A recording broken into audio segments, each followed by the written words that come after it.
আর আপু, আপনি যে অ্যাকাউন্ট খোলার কথা বলেন, এটা কি মানে আপনি যখন বলবেন তখন কি আমরা সবাই রেডি থাকবো, না আপনি ইনস্ট্রাকশন দিয়ে দিবেন পরে আমরা আমাদের মতো করে খুলে নেব?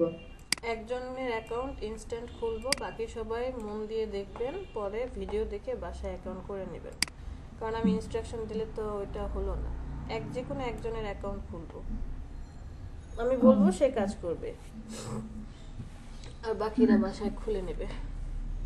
আচ্ছা আপু, মানে আমার না, আমি তো কন্টেন্ট রাইটিং, তা আমার ফাইবারে একটা অ্যাকাউন্ট আছে আগে, তা আমার কি আবার নতুন করে তো খোলা মনে হয় যাবে না? ওখানে শুধু গিগ তৈরি করে নিয়ে গেলে হবে না?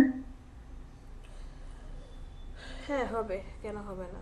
এখন গিগ যে তৈরি করবেন এটার মধ্যেও ঝামেলা আছে, কারণ ফাইবার একটু সেনসিটিভ মার্কেট প্লেস। একই একটা সার্ভিসের আন্ডারে আপনি বিভিন্ন সার্ভিস দিতে পারবেন না। যেমন আপনি গ্রাফিক ডিজাইনের অ্যাকাউন্ট খুলে ওয়েব ডিজাইন, ডিজিটাল মার্কেটিং সব কিছুরই কাজ করছেন, তা হবে না। কন্টেন্ট রাইটিং যেহেতু আপনি, না এটাতে কিভাবে করবেন, মানে গিগটা কিভাবে বানাতে চাচ্ছেন? গ্রাফিক্সের কোনো কিছু তো উল্লেখ করাই যাবে না। যেমন আমার এক স্টুডেন্ট ছিল, ও হচ্ছে ডিজিটাল মানে এলইডিপি থেকে ডিজিটাল মার্কেটিং এর কোর্স করে এরপর আবার গ্রাফিক ডিজাইনে রেজিস্ট্রেশন করলো। এখন ওর তো অলরেডি ডিজিটাল মার্কেটিং এ অ্যাকাউন্ট করা আছে ওনার।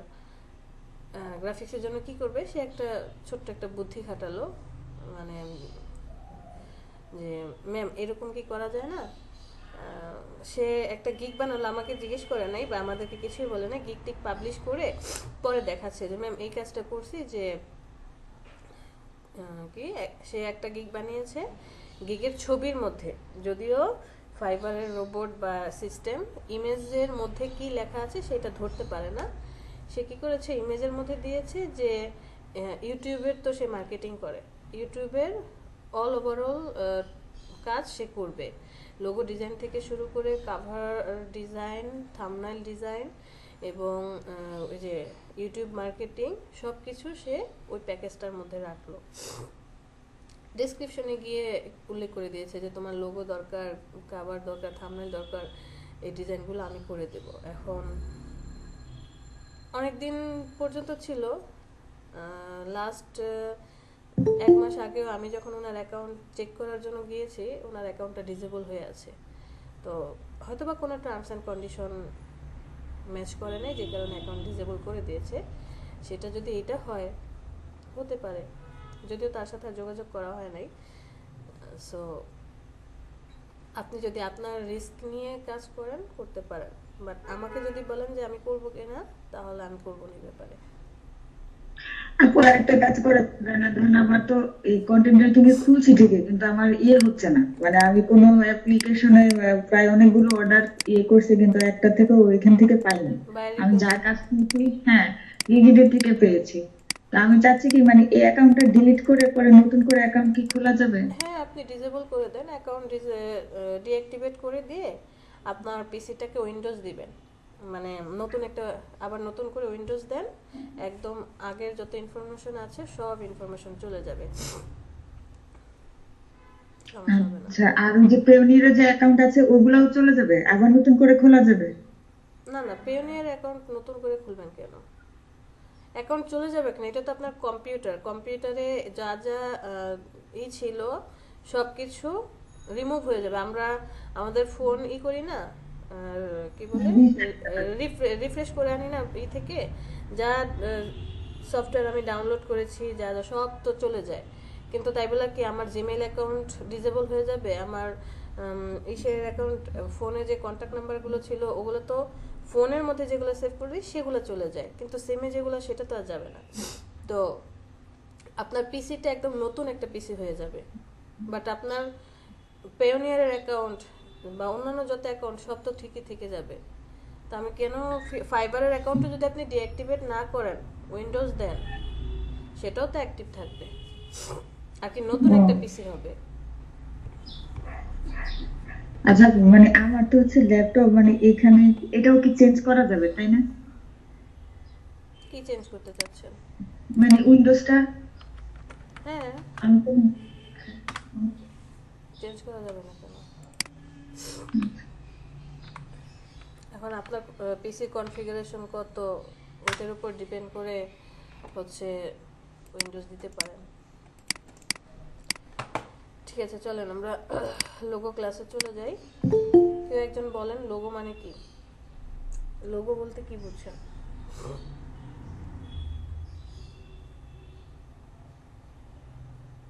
জানি না, মানে ছোট একটা থাকে, মানে পুরো কোম্পানিকে বেয়ার করে আর কি, এতটুকুই জানি, কিন্তু এটা হ্যাঁ, পুরো মিনিংটা জানি না তো। একই না, ঠিকই আছে, হয়তো বা আপনি গুছিয়ে বলতে প্রতীক প্রতীক সংকেত। অথবা আপনি গুছিয়ে বলতে পারেন নাই, বাট হিন্টসটা ঠিকই দিয়েছেন।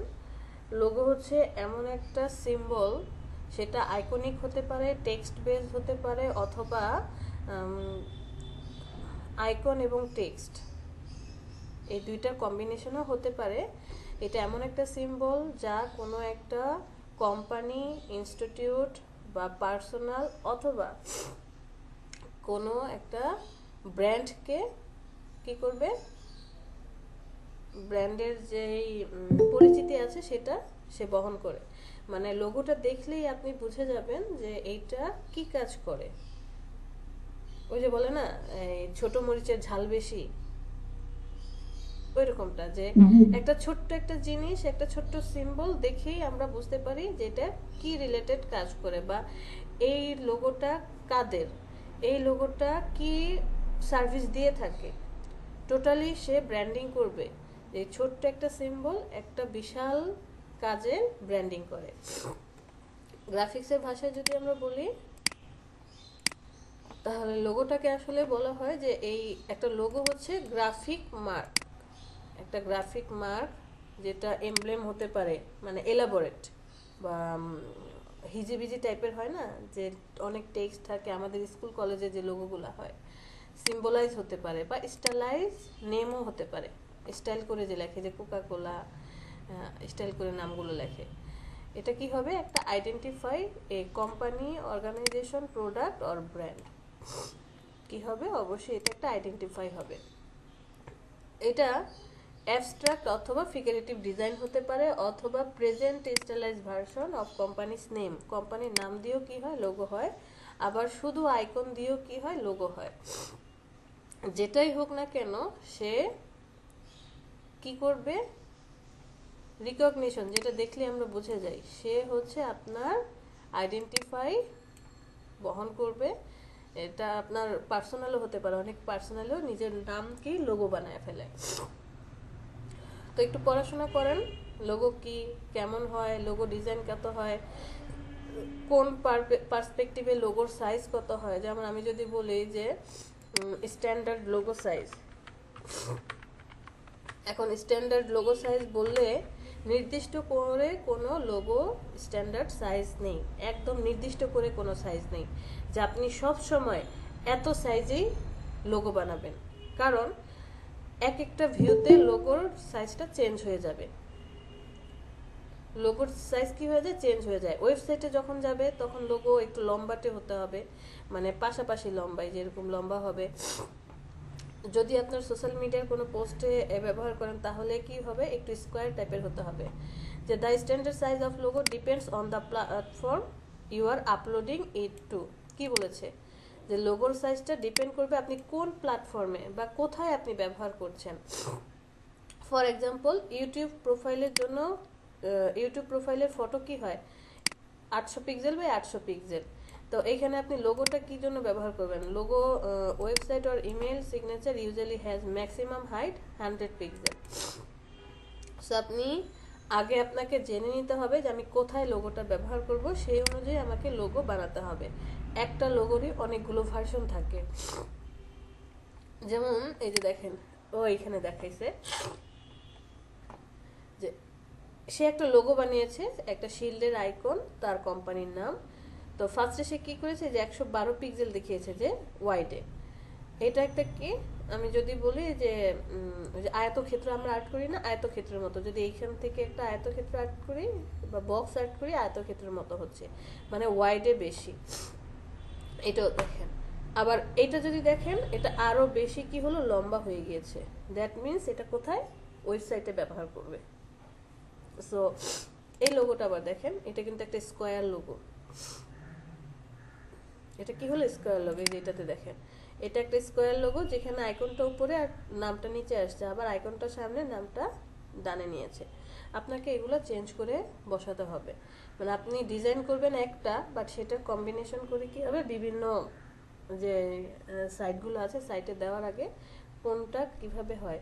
এখন আপনি এই লোগোটা যদি আপনার ওয়েবসাইটে দিতে যান, ওয়েবসাইটের উপরে মেনু বারটা কি একদম চিকন থাকে না যে কোনো ওয়েবসাইটে? সাপোজ ওই যে অ্যাপলেরটাই যাই, এই যে দেখেন একদম ব্ল্যাক কালারটা দেখেন কত চিকন। এখানে যদি এখন আপনি এই লোগোটা বসাতে চান, তাহলে লোগোটা কি অনেক ছোট হয়ে যাবে, দেখাই যাবে না। বাট এইখানে এখন আপনাকে কি করতে হবে, যে এই লোগোটা বসাতে হবে।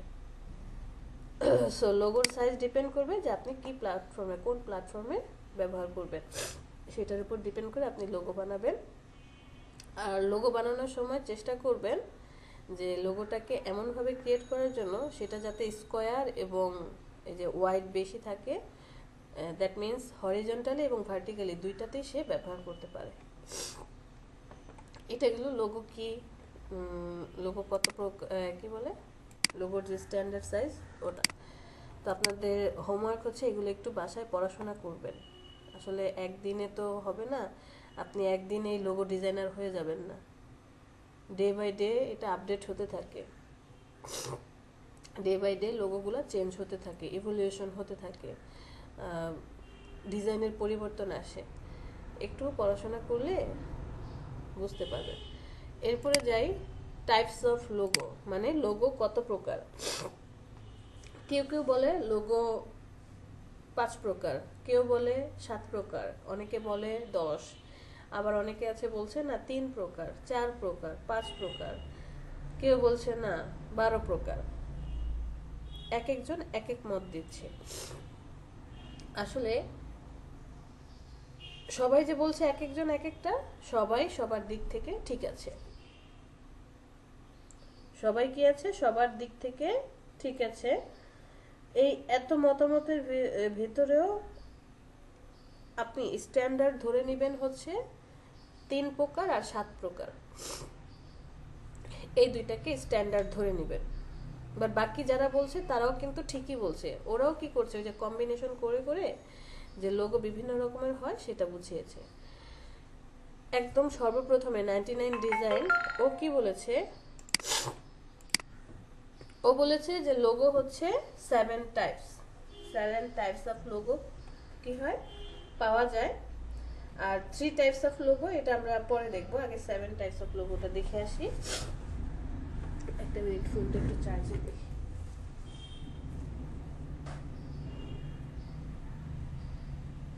সেভেন টাইপস অফ লোগো কি বলেছে, যে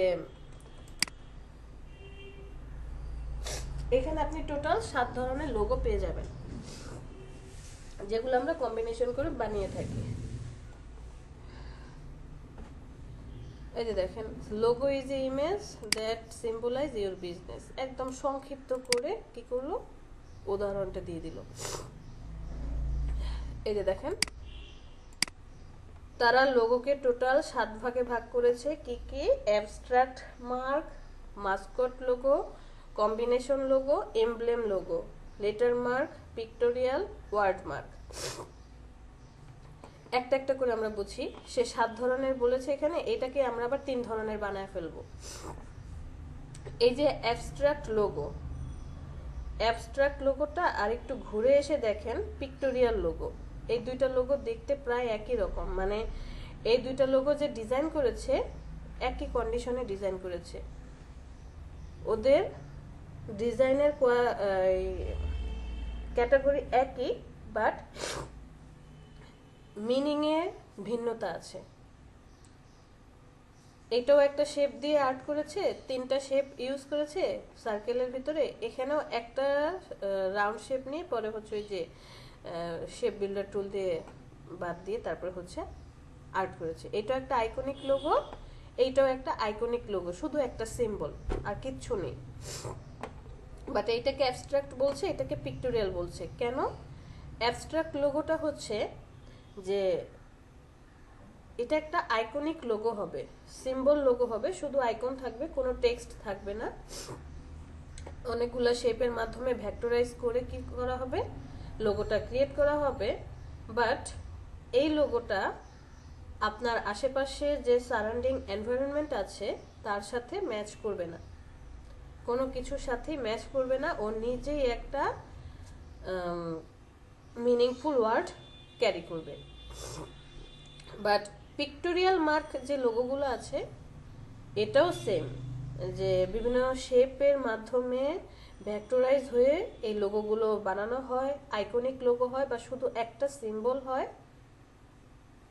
বাট এই পিক্টোরিয়াল লোগোগুলো আপনার আশেপাশে যে সারাউন্ডিং এনভায়রনমেন্ট আছে সেখানকার কোনো একটা পরিচিত জিনিসের সাথে ম্যাচ করবে। আমি কি ডিফারেন্সটা বুঝাতে পেরেছি?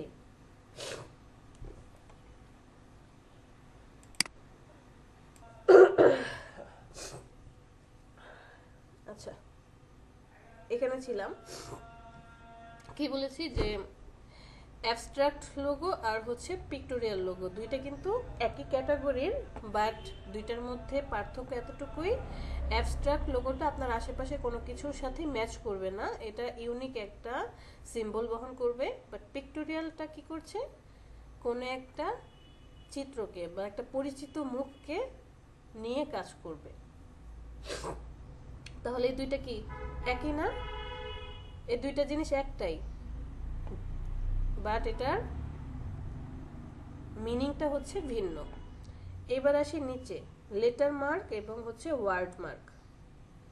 এই দুইটা লোগো একই জিনিস, একই লোগো, একইভাবেই তৈরি করা হয়েছে।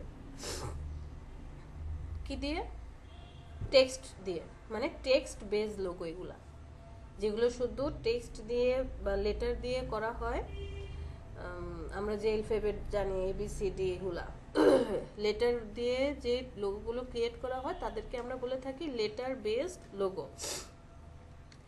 এই লেটার মার্ক এবং ওয়ার্ড মার্ক দুইটা লোগোই একই ক্যাটাগরির, বাট দুইটার মিনিং আলাদা, ওই যে অ্যাবস্ট্রাক্ট আর পিক্টোরিয়ালের মতো।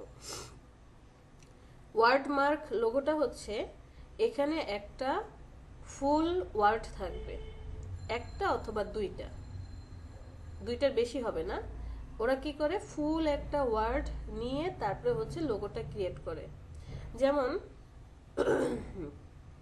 আমাদের প্রজেক্টের নাম কি, learning and earning development project. So আপনি যখন কাউকে বলেন, কারোর সাথে কথা বলেন যে আমি গ্রাফিক ডিজাইন কোর্সটা করছি, মানে কিভাবে বলেন যে কোথায় কোর্স করছেন? ফারিহা না ফারহানা? আপু বলি হচ্ছে LEDP তে। রাইট। আপনি কি এটা বলেন যে আমি লার্নিং অ্যান্ড আর্নিং ডেভেলপমেন্ট প্রজেক্টের আন্ডারে গ্রাফিক ডিজাইন কোর্সটা করছি? না না, এটা বলি না। আমরা কি বলি, এলইডিপিতে আমি বা এলইডিপির আন্ডারে আমি গ্রাফিক ডিজাইন কোর্সটা করছি। এইটাই হচ্ছে ডিফারেন্স। ওয়ার্ড মার্কটা হচ্ছে ফুল একটা ওয়ার্ড অথবা দুইটা ওয়ার্ড হতে পারে। যখনই দুইয়ের বেশি ওয়ার্ড হয়ে যাবে, এত বড় নামটা কি হবে যে উচ্চারণ করতে বা লোগো আকারে থাকলে দেখতে ভালো লাগবে না, বিধায় তখন কি করা হয়, প্রত্যেকটা ওয়ার্ডের ফার্স্ট যে লেটার আছে সেই লেটারগুলোকে নিয়ে এই লেটার মার্ক লোগো বানানো হয়। ক্লিয়ার বিষয়টা? ওয়ার্ড জি মার্কে আপু। হচ্ছে একটা ফুল ওয়ার্ড অথবা দুইটা ওয়ার্ড হতে পারে, যে ফুল নামটা থাকবে। যেমন আমার নাম কি, মাকসুদা পারভিন শ্রাবণী। এখন আমি যদি ফুল নেমটা দিয়ে একটা লোগো বানাই, মোটামুটি অনেক বড় হয়ে যাবে। তো আমি হয়তো শর্টকাটে করতে পারি কি, MPS, এইটা দিয়ে আমি লেটার মার্ক লোগো বানাতে পারি। আবার ফুল ওয়ার্ড দিয়েও আমি লোগো বানাতে পারি। সো যখনই কোনো বড়, অনেক বড় একটা নামের ফার্স্ট লেটারগুলো নিয়ে আপনি লোগো ক্রিয়েট করবেন, সেটাকে বলা হয় লেটার মার্ক। আর যদি ফুল ওয়ার্ডগুলো থাকে তাহলে হবে ওয়ার্ড মার্ক। সর্বশেষে আমরা বলতে পারি যে লেটার মার্ক এবং ওয়ার্ড মার্ক দুইটা একই ক্যাটাগরির লোগো, বাট এর পার্থক্যটা হচ্ছে কোথায়, একটা ফুল ওয়ার্ড থাকবে আর একটা হচ্ছে ফার্স্ট লেটারগুলো থাকবে। নাসার ফুল মিনিং কি, ন্যাশনাল অ্যারোনস্টিক্স অ্যান্ড স্পেস অ্যাডমিনিস্ট্রেশন, এরকম কিছু একটা, অ্যারোনস্টিক না এয়ারনোস্টিক্স কিছু একটা হবে। বিশাল বড় একটা নাম, 4 ওয়ার্ডের। সেই 4 ওয়ার্ডের ফার্স্ট লেটারগুলো নিয়ে এসে কি করেছে, লোগো ক্রিয়েট করেছে। তো অ্যাবস্ট্রাক্ট আর পিক্টোরিয়াল এই দুইটাকে আমরা কি বলতে পারি, icon base logo. NASA, Google বা লেটার মার্ক আর ওয়ার্ড মার্ক এই দুইটাকে বলতে পারি টেক্সট বেস লোগো। দেখেন তো এই দুইটা একটা হয়ে গেল, লেটার মার্ক আর ওয়ার্ড মার্ক একটা হয়ে গেল, রাইট। এইবার আসি উপরের লোগো তিনটাতে কি কি আছে, Mascot, combination, emblem. At first চলে যাই মাস্কট লোগোতে। এই মাস্কট লোগোটা কি হবে, মাস্কট লোগো শুধুমাত্র ভেক্টরাইজ লোগো হবে এবং এই লোগোটা কালারফুল লোগো হয়। লোগোটাতে কার্টুনিশ হতে পারে অথবা কোনো একটা সিম্বলকে বা কোনো একটা পরিচিত কি বলে আইডেন্টিফাইকে তারা কি করে ভেক্টরে কনভার্ট করে তারপরে হচ্ছে লোগো হিসাবে ক্রিয়েট করে। যে এই লোগোটা হবে কালারফুল, ভেক্টরাইজড, শুধুমাত্র ইলাস্ট্রেটরে করা হয়, ফটোশপে আপনি মাস্কট লোগো কখনোই করতে পারবেন না। ভেক্টরাইজ লোগো, এটা হবে কালারফুল, কার্টুনিশ, ফানি টাইপের। আর এখানে আপনার সিম্বল যেমন থাকবে, দ্যাট মিন্স আইকন যেমন থাকবে, তেমন কোনো ক্যারেক্টার প্লে হতে পারে অথবা কোনো কার্টুনিশ প্লে হতে পারে অথবা আপনার কোনো একটা পিকচারও প্লে হতে পারে। এই মাস্কট লোগোটার মধ্যে যেমন অ্যাবস্ট্রাক্ট আছে তেমন পিক্টোরিয়াল থাকবে এবং এটা হতে পারে লেটার মার্ক আর ওয়ার্ড মার্ক, এই চারটার কম্বিনেশনে মাস্কট লোগোটা ক্রিয়েট হতে পারে, বাট এটার নির্দিষ্ট একটা মিনিং থাকবে। কম্বিনেশন লোগো বুঝাই যাচ্ছে কম্বিনেশন করবে কাকে কাকে, abstract, letter, pictorial, word mark, এই চারটাকে কম্বিনেশন করে কি হবে, কম্বিনেশন মার্ক লোগোগুলো বানানো হয়। দেখেন বার্গার কিং, ফুল দুইটার নাম সে নিয়ে নিছে, মানে ফুল ওয়ার্ড, বার্গার একটা ফুল ওয়ার্ড, কিং একটা ফুল ওয়ার্ড, তাহলে কি বার্গার কিং দেখে আমরা বলতে পারি না এটা ওয়ার্ড মার্ক লোগো। আবার দেখেন এটার চেহারাটা দেখেই বার্গারের কথা মনে পড়ে যাচ্ছে, যে উপরে নিচে দুইটা বান, মধ্যে যদি কিমার মতো কিছু থাকে, এটা কি পিক্টোরিয়ালের সাথে ম্যাচ করেছে, বার্গারের ছবিটা আমাদের চোখে ভেসে উঠছে। বাট ছবি ভেসে উঠলেও বার্গারের মতো ছবি আসে নাই। অ্যাপলটা যেমন একদম স্ট্রিক্টলি আপেলের শেপটা নিয়ে কাজ করা হয়েছে, এখানে কিন্তু ওই শেপটা নিয়ে কাজ করা হয় নাই, একটু ইউনিক কিছু ব্যবহার করা হয়েছে, যে ভিতরের কিমাটাকে বার্গার কিং টেক্সটটা দিয়েই কি করেছে, কিমার মতো বানিয়েছে। দ্যাট মিনস এটা অ্যাবস্ট্রাক্টের মধ্যেও পড়ে এবং দেখেন শেপ দিয়ে সে একটা বন্ডিং দেখিয়েছে। দ্যাট মিনস এই চারটার কম্বিনেশনে কি হতে পারে, মাস্কটও হতে পারে, কম্বিনেশনও হতে পারে, বাট মাস্কটের ইন্টেনশন হচ্ছে আলাদা। এখানে আপনার কোনো ক্যারেক্টার অথবা কোনো ফেস অথবা কোনো কার্টুন বা কোনো সিম্বলকে হাইলাইট করবে, কালারফুল একটা লোগো হবে, ভেক্টর ছাড়া হবে না, ভেক্টরাইজ লোগো হবে এবং এই লোগোগুলা কি হবে, যে একটা নির্দিষ্ট কম্বিনেশন করে ব্যবহার করা হবে। কম্বিনেশন লোগো এই জিনিসগুলো ইউজ করা হয়। এমব্লেম লোগোটা আবার হচ্ছে একদম এই মাস্কট কম্বিনেশনের মতোই, এমব্লেম লোগোটা এই চারটাকে কম্বিনেশন করে বানানো হয়, বাট একটা নির্দিষ্ট কি বলে, যেমন নির্দিষ্ট কোনো জাতি, নির্দিষ্ট কোনো সংস্থা, কোনো এজেন্সি, যেমন ধরেন school, college, university, national, international যে ডিফেন্স থাকে, অথবা ওই যে আমাদের নৌবাহিনী, সেনাবাহিনী, তারপরে হচ্ছে আপনার কোনো একটা গোষ্ঠী বা এই যে এই রিলেটেডই কি হয়, এমব্লেম লোগোগুলো বানানো হয়। এই লোগোগুলোর মধ্যে ট্রেডিশন ফুটে উঠছে। আপনি যার জন্যই লোগোটা ক্রিয়েট করেন না কেন, তার ট্রেডিশনটা ফুটে উঠবে।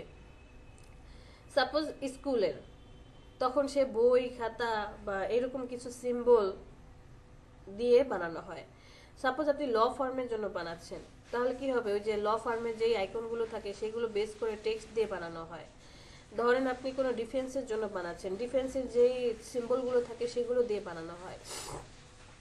এমব্লেম লোগোর মধ্যে যেমন আমাদের যে কয়েনগুলো ব্যবহার করি, 1 টাকা 2 টাকা 5 টাকার যে কয়েন, ওইটার মধ্যেও একটা লোগো আছে। পিছনের যে ওই শাপলা, নিচে পানি, দুই পাশে ধানের শীষ, উপরে কি দুইটা দুইটা 4টা স্টার, আর মাথায় কি 3টা পাতা, তাই না?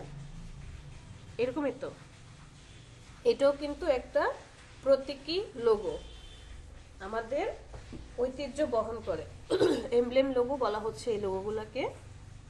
এমব্লেম লোগোটাতে আপনি কি করবেন, শিল্ড ব্যবহার করবেন, সেখানে আপনি ওয়ার্ড মার্ক, লেটার মার্ক দুইটাই থাকবে, ফুল ওয়ার্ডও থাকবে, ছোট ফার্স্ট লেটারগুলো নিয়ে হবে।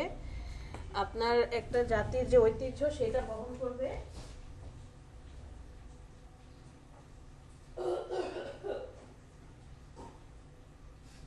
একটা জাতির কি ঐতিহ্য বহন করবে, এবং এটা কম্বিনেশন করে আপনি কি করবেন, বানাবেন। এখন কেউ একজন বলেন, এই যে 7টা বুঝালাম, 7টার মধ্যে কারো কোনো বুঝতে কষ্ট হয়েছে কিনা?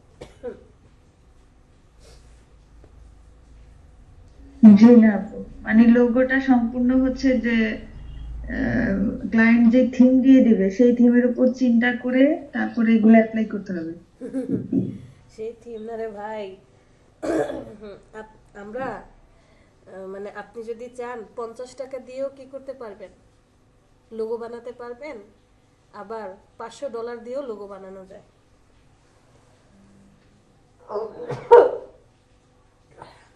কি বললাম যে এই কিছুদিন আগে, 2-4 দিন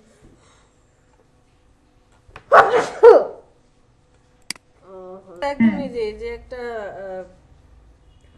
দিল, বানিয়ে দিল, এটা তো সহজে পারা যায়। বাট এইটার ভিতরে যে তাকে কি পরিমাণে ব্রেন স্ট্রম করতে হয়েছে, যে আমি যে লোগোটা বানাচ্ছি কারোর সাথে ম্যাচ করবে কিনা, অথবা এইটা কি তার যে সার্ভিসের সাথে যায় কিনা, অনেক কিছু চিন্তা ভাবনা করে বানাতে হয়। সাপোজ এই যে কিছুদিন আগে দেখলাম ফেসবুকে একটা আর কি একজন পোস্ট দিয়েছে, নর্মাল লোগো ডিজাইন করে 50 টাকা, আর কি বলে একটু স্ট্যান্ডার্ড বা গর্জিয়াস লোগো ডিজাইন করে দিবে 200 টাকা, আর হাই কোয়ালিটির লোগো ডিজাইন করে দিবে 500 টাকা। সোশ্যাল মিডিয়ার যত পোস্ট হয় 50 টাকা থেকে 150 টাকার মধ্যে ডিজাইন করে। তারপরে ওই যে ফ্লেয়ার ব্রুশিয়ার লিফলেট, যেগুলা 1 পেজের হলে 100 টাকা, 2 পেজ বোথ সাইড হলে কত 150 টাকা। আবার ওই যে ব্রুশিয়ার যে 3 পেজের ফোল্ডিং ট্রাইফোল্ড, কত 500 টাকা। মানে দেখেন, সেও সার্ভিস দিচ্ছে। আবার আপনি মার্কেট প্লেসে চলে যান, একটা লোগোর জন্যই সে কত $200-500 কি করে থাকে, চার্জ করে থাকে। ডিফারেন্সটা কোথায়? ডিফারেন্সটা হচ্ছে যে ক্লায়েন্ট আমাকে বললো যে ভাই আমার একটা লোগো দরকার, লোগো বানায় দাও, আর আমি ধুপ করে বসে পড়লাম সফটওয়্যারে, আপনার কোম্পানির নাম কি, ও আচ্ছা ঠিক আছে, বানায় দিলাম, নাম দিয়ে ধুমধাম বানিয়ে দিলাম। এটা না। তাহলে নীলক্ষেতের মোড়ে যায় বসে আছে যারা কাজ করে, তারা প্রফেশনাল ডিজাইনার হয়ে যেত। তাদের মধ্যে আমাদের পার্থক্য এটাই, তারা হাতে গোনা কয়েকটা টুলস জানে, সিম্পল কাজ করে। বাট আপনি কি করবেন, আপনার মেধাকে খরচ করবেন, আপনার সময়কে নষ্ট করছেন, সময় খরচ করবেন, ইউনিক কিছু ডিজাইন করবেন, ক্রিয়েটিভ আইডিয়া বের করবেন। আর সবচেয়ে বড় বিষয় হচ্ছে আপনি পড়াশোনা করছেন, রিসার্চ করছেন। রিসার্চের ওপরে আসলে কিছু নাই।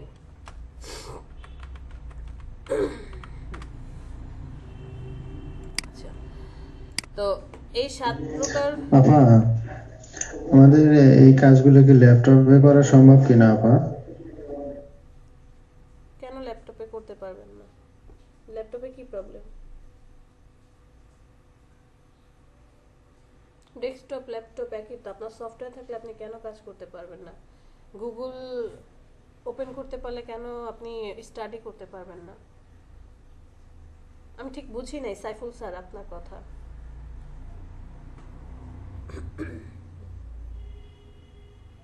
স্যার আমাকে শুনতে পাচ্ছেন? ওকে আপু। মানে ল্যাপটপে কেন প্রবলেম হবে? ল্যাপটপও তো কম্পিউটার, হয়তো বা একটু ছোট ডিভাইস। ডেস্কটপ ল্যাপটপের মধ্যে কোনো পার্থক্য নেই। তো এই 7 ধরনের লোগোকে এখন আমরা কি 3 ধরনের লোগো বলতে পারি না? যেখানে বলে আসছি অ্যাবস্ট্রাক্ট আর পিক্টোরিয়াল দুইটা একই লোগো, তাহলে এখানে একটা হলো লেটার মার্ক আর ওয়ার্ড মার্ক দুইটা একই লোগো, দুইটা হলো। আর এই উপরে তিনটাকে একটা বলেছিলাম যে তিনটা প্রায় একই ক্যাটাগরির, বাট এদের তাৎপর্য ভিন্নতা আছে।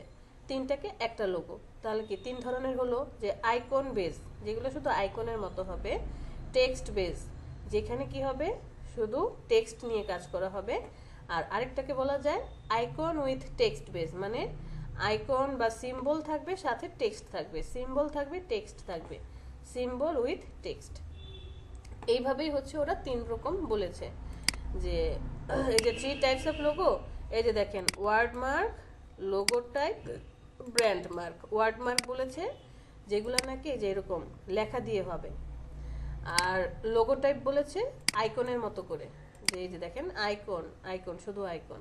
আর এই যে এই তিনটাকে বলেছে কি ব্র্যান্ড মার্ক, মানে ব্র্যান্ডকে আইডেন্টিফাই করবে। এখানে আইকনও থাকতে পারে, কি থাকতে পারে, টেক্সটও থাকতে পারে। ক্লিয়ার?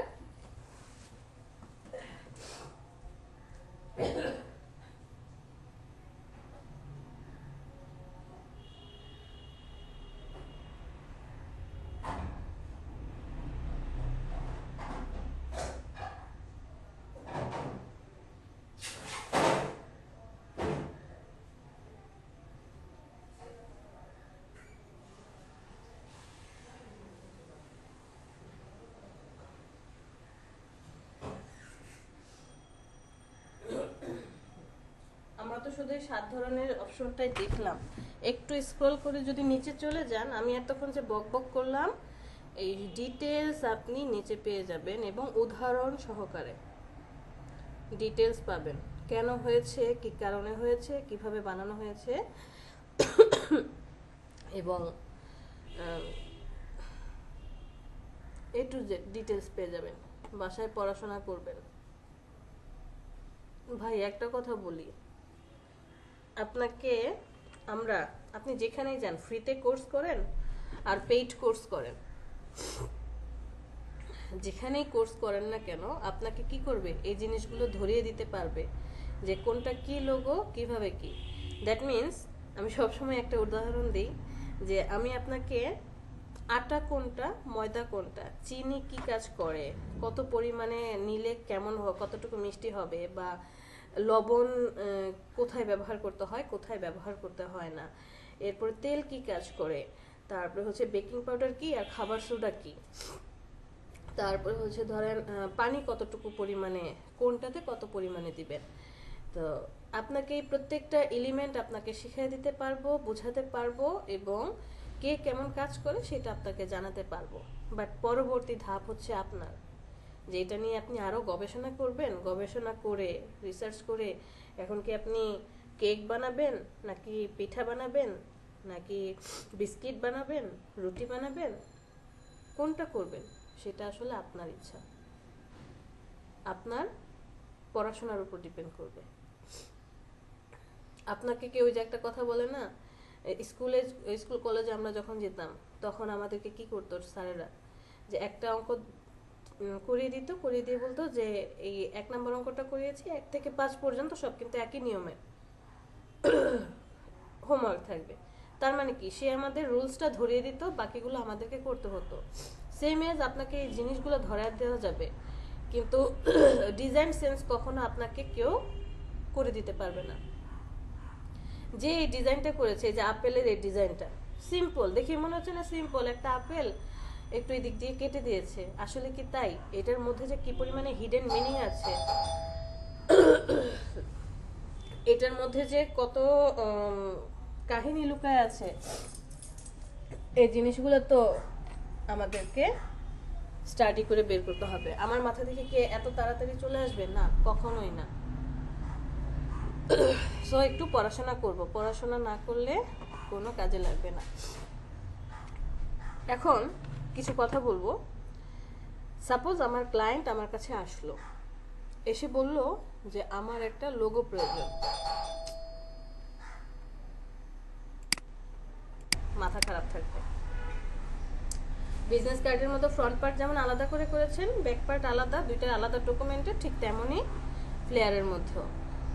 তো যেখানে ছিলাম, যে সাপোজ একজন ক্লায়েন্ট আমার কাছে আসলো, আসার পরে বলল আমাকে একটা লোগো ডিজাইন করে দিতে হবে। আমার কোম্পানির নাম এবিসিডি কোম্পানি, তো আমাকে একটা লোগো ডিজাইন করে দাও। এতটুকু শোনার পরে আপনার কাজ কি? সেকেন্ড স্টেপ কি বলেন? একজন ক্লায়েন্ট কোম্পানি সম্পর্কে আরো জানতে হবে। একজন ক্লায়েন্ট এসে বললো আমার একটা লোগো দরকার, এবিসিডি কোম্পানি, আমার লোগোটা ডিজাইন করে দাও। এটা বললো আর আমরা বসে পড়লাম লোগো ডিজাইন করতে, তা কিন্তু না। আমার ফার্স্ট কাজ হচ্ছে এবার আমার ক্লায়েন্টকে কোশ্চেন করে করে যতটুকু ইনফরমেশন নেওয়ার, মানে যে ইনফরমেশনগুলো আমার প্রয়োজন, এ টু জেড আপনাকে কি করতে হবে তার থেকে জেনে নিতে হবে। প্রথম কথা, যে তোমার এটা কি স্টার্ট আপ কোম্পানি নাকি কোনো রানিং কোম্পানি। দ্যাট মিনস সে কি বিজনেসটা শুরু করতে যাচ্ছে নাকি অনেক আগে থাকতেই কাজটা করে আসছে। যদি একদম স্টার্ট আপ কোম্পানি হয় তাহলে এক ধরনের মানে রিসার্চটা বা স্টাডিটা একরকম হবে। যদি পুরনো কোম্পানি হয় পড়াশোনাটা চেঞ্জ হয়ে যাবে এবং ক্লায়েন্টকে কোশ্চেনের প্যাটার্নটাও আলাদা হয়ে যাবে। প্রিভিয়াস কোম্পানি সেটা পরে আসি, আগে আসি স্টার্ট আপ কোম্পানিতে। ক্লায়েন্ট বললো যে আমার স্টার্ট আপ বা নতুন কোম্পানি, আমি মাত্র রানিং করেছি, শুরু করব। এইখানে আপনাকে অনেক অনেক পরিশ্রম করতে হবে। প্রিভিয়াস কোম্পানি থাকলে তো একটু হলেও হিন্টস পাওয়া যায়, কারণ প্রিভিয়াস কোম্পানি যেহেতু তার একটা লোগো ছিল, একটু হলেও আপনি হিন্টস পাবেন। বাট নতুন কোম্পানি হলে আপনাকে প্রচুর পরিমাণে পরিশ্রম করতে হবে, ব্রেন স্ট্রম করতে হবে। কিভাবে? এখন আসেন ক্লায়েন্টের কাছে, যে ওর কি কাজ, কি সার্ভিস দিচ্ছে, কি নিয়ে সে কাজ করে, তার ব্র্যান্ডের কালার কি, তোমার কি কোনো ওয়েবসাইট আছে যেটা দেখে আমি বুঝতে পারবো তুমি কি কি কাজ করছো। তারপরে হচ্ছে ওর পরিচিত কোনো বা পছন্দের কোনো ডিজাইন আছে কিনা, স্যাম্পল দেখাতে পারবে কিনা, নাকি আপনি দেখাবেন। যে আবার লোগো তো অনেক ধরনের হয়, তুমি কেমন লোগো চাচ্ছ, আপনাকে তখন এই জিনিসগুলো বোঝাতে হবে যে লোগো তো বিভিন্ন ধরনের হয়। আপনি স্যাম্পল দেখাবেন, আইকন বেস লোগো নাকি লেটার সাথে হবে নাকি দুইটার কম্বিনেশনে হবে। এরপরে হচ্ছে যে তোমার কি কোনো প্রতিদ্বন্দ্বী আছে কিনা, থাকে না প্রত্যেকটা প্রতিষ্ঠানেরই বা কি প্রতিদ্বন্দ্বিতা থাকে, যে তোমার অপোজিট কেউ আছে কিনা, অপোজিট কোনো ডিজাইন আছে কিনা যেটা তুমি ইগনোর করতে চাচ্ছ, যেটা তুমি পছন্দ করছো না, বা যার সাপোজ যে ওর থেকে ভালো কিছু আমি চাচ্ছি, এরকম কিছু আছে কিনা। তো ক্লায়েন্টের থেকে আপনি এ টু জেড কোশ্চেন করে করে কি করবেন, সেটা হোক লোকাল ক্লায়েন্ট হোক আপনার ইন্টারন্যাশনাল ক্লায়েন্ট। লোকাল ক্লায়েন্ট হলে একটু ঝামেলা আছে, বেশি কথা বললে আবার বুঝেনি তো বাঙালি, মনে হয় মাথা মানে এত কথা বলতেছে, ওর কাছে কাজ করাবো না, এরকম অনেক পাবেন। বাট ইন্টারন্যাশনাল ক্লায়েন্টকে আপনি যত বেশি কোশ্চেন করতে পারবেন, যত বেশি আপনার দিকে আটকাতে পারবেন, তত কাজ পাওয়ার সম্ভাবনা বেশি। কিভাবে বেশি? যে আপনি যখন এই যে এত কথা বলছেন, তার সম্বন্ধে জানছেন, সে তাকে বলবেন যে আমি তোমার মানে তাকে আপনি বোঝাবেন যে তোমার কাজটা করার চেয়ে তোমার প্রবলেমটা সলভ করা আমার জন্য ইম্পর্টেন্ট। যে তুমি যেহেতু আমার কাছে আসছো, আমি চেষ্টা করব তোমাকে একটা সলিউশন দেওয়ার জন্য। আমি তোমার কাজ করি বা না করি, বাট তোমাকে একটা সলিউশন দেব। আবার মাঝে মাঝে দেখবেন ওর যদি আপনাকে ভালো লেগে যায় কথাবার্তায়, ও জিজ্ঞেস করবে যে তুমি আমার কাজটা করতে কত টাকা নিবে, কস্ট কত। আপনার কথার মধ্যে নমনীয়তা থাকবে যে আমি তোমার কাজটা এখন যেহেতু স্টার্ট আপ, মানে তোমার সাথে আমি কাজটা করছি একদমই নতুন, আমি তোমার সাথে লং টার্মে একদম লং টার্মে কাজ করতে চাই, এটা ফার্স্ট কাজ, লং টার্মে কাজ করতে চাই। সো ও যতই বলুক কষ্ট কত, আপনি ওকে বোঝাবেন যে টাকার চেয়ে সে আপনার কাছে ইম্পর্টেন্ট, তার কাজটা আপনার কাছে ইম্পর্টেন্ট। তাহলে এতে কি হয়, ক্লায়েন্টরা ইমোশনালি ব্ল্যাকমেল হয়। এটা গেল নতুন কোম্পানির জন্য। এবার আসি প্রিভিয়াস কোম্পানি, যে তার অনেক আগের কোম্পানি, সে এখন লোগো ডিজাইন করতে আসছে। তাহলে এখন আপনার কথা কেমন হবে যে তোমার যে প্রিভিয়াস কোম্পানি ছিল, তুমি কি তোমার প্রিভিয়াস লোগোটাকে মডিফাই করতে চাচ্ছ, রিডিজাইন করতে চাচ্ছ, নাকি নতুন একটা ডিজাইন করতে চাচ্ছ? তো কেন তুমি তোমার প্রিভিয়াস লোগোটা চেঞ্জ করতে চাচ্ছ? কি সমস্যা ছিল এই লোগোটার মধ্যে? কারণ আপনি যদি সমস্যাটা ধরতে না পারেন, তার থেকে জেনে না নেন, সে রিডিজাইন করতে বললো, সে বলে দিল আমার একটা লোগো আছে, এটা রিডিজাইন করে দাও। এখন আপনি কিভাবে বুঝবেন আর রিডিজাইন করে কি করব? এই যে এই অ্যাবস্ট্রাক্ট লোগোটার মধ্যে বা পেপসি লোগোটার মধ্যে সে বললো রিডিজাইন করতে হবে, তো রিডিজাইন সে বলে দিল, আপনি আর কিছু জিজ্ঞেস করলেন না, আপনি কি করলেন, এই শেপটা আছে, এই শেপটা এইভাবে না দিয়ে এই শেপটা সোজা করে দিলেন এটার সাথে। তাহলে কি হলো না? এমনও তো হতে পারে ক্লায়েন্টের এই জিনিসটা পছন্দ না, বা সে এটা রাখতে চাচ্ছে, অন্য কিছু চাচ্ছে। তখন আপনাকে ক্লায়েন্টকে পোক করে করে, কোশ্চেন করে করে জেনে নিতে হবে যে আসলে সে কেমনটা চাচ্ছে। এখন আমার সব কিছু জানা কমপ্লিট, ক্লায়েন্টের থেকে সব কিছু জানা কমপ্লিট, অনেক কোশ্চেন হয়ে গিয়েছে, কনভারসেশন অনেক বড় হয়েছে। এটাতে আপনার বেনিফিট কি দেখেন? বেনিফিট হচ্ছে, যদি ইন্টারন্যাশনাল ক্লায়েন্ট হয়, সে আপনাকে রেখে এখন আবার আরেকজন সেলারের কাছে যাবে না, বা আরেকজন ডিজাইনের কাছে যাবে না। কারণ কি, তার মাথায় যে আপনি তো অলরেডি গেঁথে দিয়েছেন যে আপনি ওনাকে প্রাধান্য দিচ্ছেন, ওনার কাজটাকে প্রাধান্য দিচ্ছেন। দ্যাট মিনস আপনি তার প্রতি সিরিয়াস, তার কাজের জন্য সিরিয়াস, এবং আপনি যে কাজটা করেন সেটা খুব আন্তরিকতার সাথে এবং কি বলে যে গুরুত্ব দিয়ে কাজটা, ইম্পর্টেন্ট দিয়ে কাজটা করছেন। আমি যদি এখন দ্বিতীয় কোনো ডিজাইনের কাছে যাই, সেম ওই ডিজাইনার আমাকে এই কোশ্চেনগুলো করবে, কতবার আমি অ্যান্সার দেব? যে কারণে ক্লায়েন্ট আপনার সাথেই থাকবে এই লং কনভারসেশনের জন্য।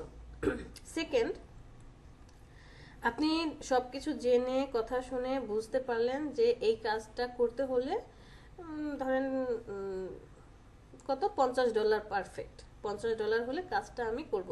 সেটা হতে পারে লোগো বা যে কোনো কাজের কথাই বললাম, শুধু লোগো না, যে কোনো কাজের কথাই বললাম। আপনার কাছে মনে হচ্ছে যে এটা $50 হলে আমার জন্য পারফেক্ট। তো ক্লায়েন্ট যে এতক্ষণ কষ্ট কত জিজ্ঞেস করছে, এখন আপনাকে জিজ্ঞেস করলো যে তুমি কত পেমেন্ট নিবা। আপনি তখন যদি সরাসরি বলেন যে তোমার এই কাজের জন্য আমি $50 নিব, তাহলে ওই ক্লায়েন্ট ভাগবে, 100% শিওর থাকে। বাট আমরা তো বলবো ওই যে সোজা মুখে ভাত না খেয়ে, হ্যাঁ, ঘুরে এনে তারপরে হচ্ছে ভাত খাওয়া, স্টাইল করে চামিচ দিয়ে ভাত খাবো। তাকে আমরা এইভাবে বলবো যে এই পর্যন্ত তোমার থেকে ইনফরমেশনগুলো নিয়ে আমি যতটুকু বুঝতে পেরেছি রিসার্চ করে, তোমার এই কাজটার জন্য $50 ইজ পারফেক্ট। বাট যেহেতু তোমার সাথে আমার একটা ফার্স্ট ওয়ার্ক, বা তোমার সাথে আমি শুরু করছি কাজ, এবং আমি তোমার সাথে লং টার্ম কাজ করতে চাই, তোমার কাজটাই আমার কাছে মেইন, টাকাটা না বা বাজেটটা না। দ্যাটস ওয়াই তুমি যেটা প্রেফার করবা সেটাতেই আমি যাব, মানে এটাতেই আমি কাজটা করতে রাজি আছি। আপনি কিন্তু ফার্স্টেই বলছেন যে কাজটার জন্য $50, বাট যেহেতু আমি তোমার সাথে কাজ করব ইন ফিউচারেও এবং শুরু করেছি, সো তুমি যেটা বলবা সেটাই, তখন সে হয় রাজি হবে যে ওকে ডান $50। আবার অনেকে দেখবেন বার্গেনিং করবে যে না, আমি তো এত ডলার দেবো না, আমি তোমাকে $20 দেব, যে আমি তো এত বাজেট নিয়ে আসি নাই, আমি $20 হলে কাজটা করাবো। তো এখন আপনি কি বলবেন যে না, এটা হলে হবে না, সরি, এটা বলে দিবেন? কখনোই না। যে কোনো কাজই আপনি শুরু করেন, যেমন আমরা যখন কাজ করেছি, প্রথম ফ্রিতে কাজ করে দিতাম, কোনো পেমেন্ট নিতাম না, বা আমার লাইফের ফার্স্ট পেমেন্ট ছিল, যদিও টাকা আমার হাতে আসে নাই, যে 30টা বা এরকমই কিছু ছবি এডিট করে দিয়েছিলাম, 400 টাকার মতো পেয়েছিলাম। তো অ্যামাউন্ট যেটাই হোক না কেন আপনাকে কাজ শুরু করতে হবে। তো ক্লায়েন্ট কি বললো যে আমি এত দিব না, আমি $20 দেবো। এখন আপনি তাকে ইমোশনালি ব্ল্যাকমেইল করবেন কিভাবে, যে ওকে ফাইন, তোমার সাথে আমার এটা ফার্স্ট কাজ, আমি তোমার সাথে লং টার্ম কাজ করতে চাই, সো আমি তোমার সাথে এই ফ্লোতেই কাজ করব বা এই বাজেটেই কাজ করব। যদিও ফাইবার বা যে মার্কেট প্লেসে আপনি কাজ করছেন ও তো একটা সর্বনিম্ন চার্জ করে, যে যদিও আমি ফাইবারের কথা বললাম যে ফাইবার আমার থেকে 20% কেটে নেবে, তারপরেও আমি তোমার সাথে তোমার প্রবলেমটা সলভ করতে চাই এবং তোমার সাথে লং টার্ম কাজ করতে চাই। তুমি কি এই বাজেটে কমফোর্টেবল কিনা? দেখেন, ইনডাইরেক্টলি আমরা তাকে কিন্তু পোক করেছি যে তুমি কি এই বাজেটে কমফোর্টেবল কিনা। সে বলছে $20 দিবে, আবার আমি তাকে বলছি তুমি কমফোর্টেবল কিনা, নাকি আরো কমাতে চাও। তো এটাতে হয় সে $20 কাজ করবে, নয়তো দেখবেন যে সে বাজেটটা আপনাকে বাড়িয়ে দিবে। এবং কিছু কিছু ক্লায়েন্ট পাবেন টিপসও দিবে, সে কাজ করায় নিবে $50 দিয়ে, আপনাকে আরো টিপস দিবে $10। অনেক ক্লায়েন্ট পাবেন।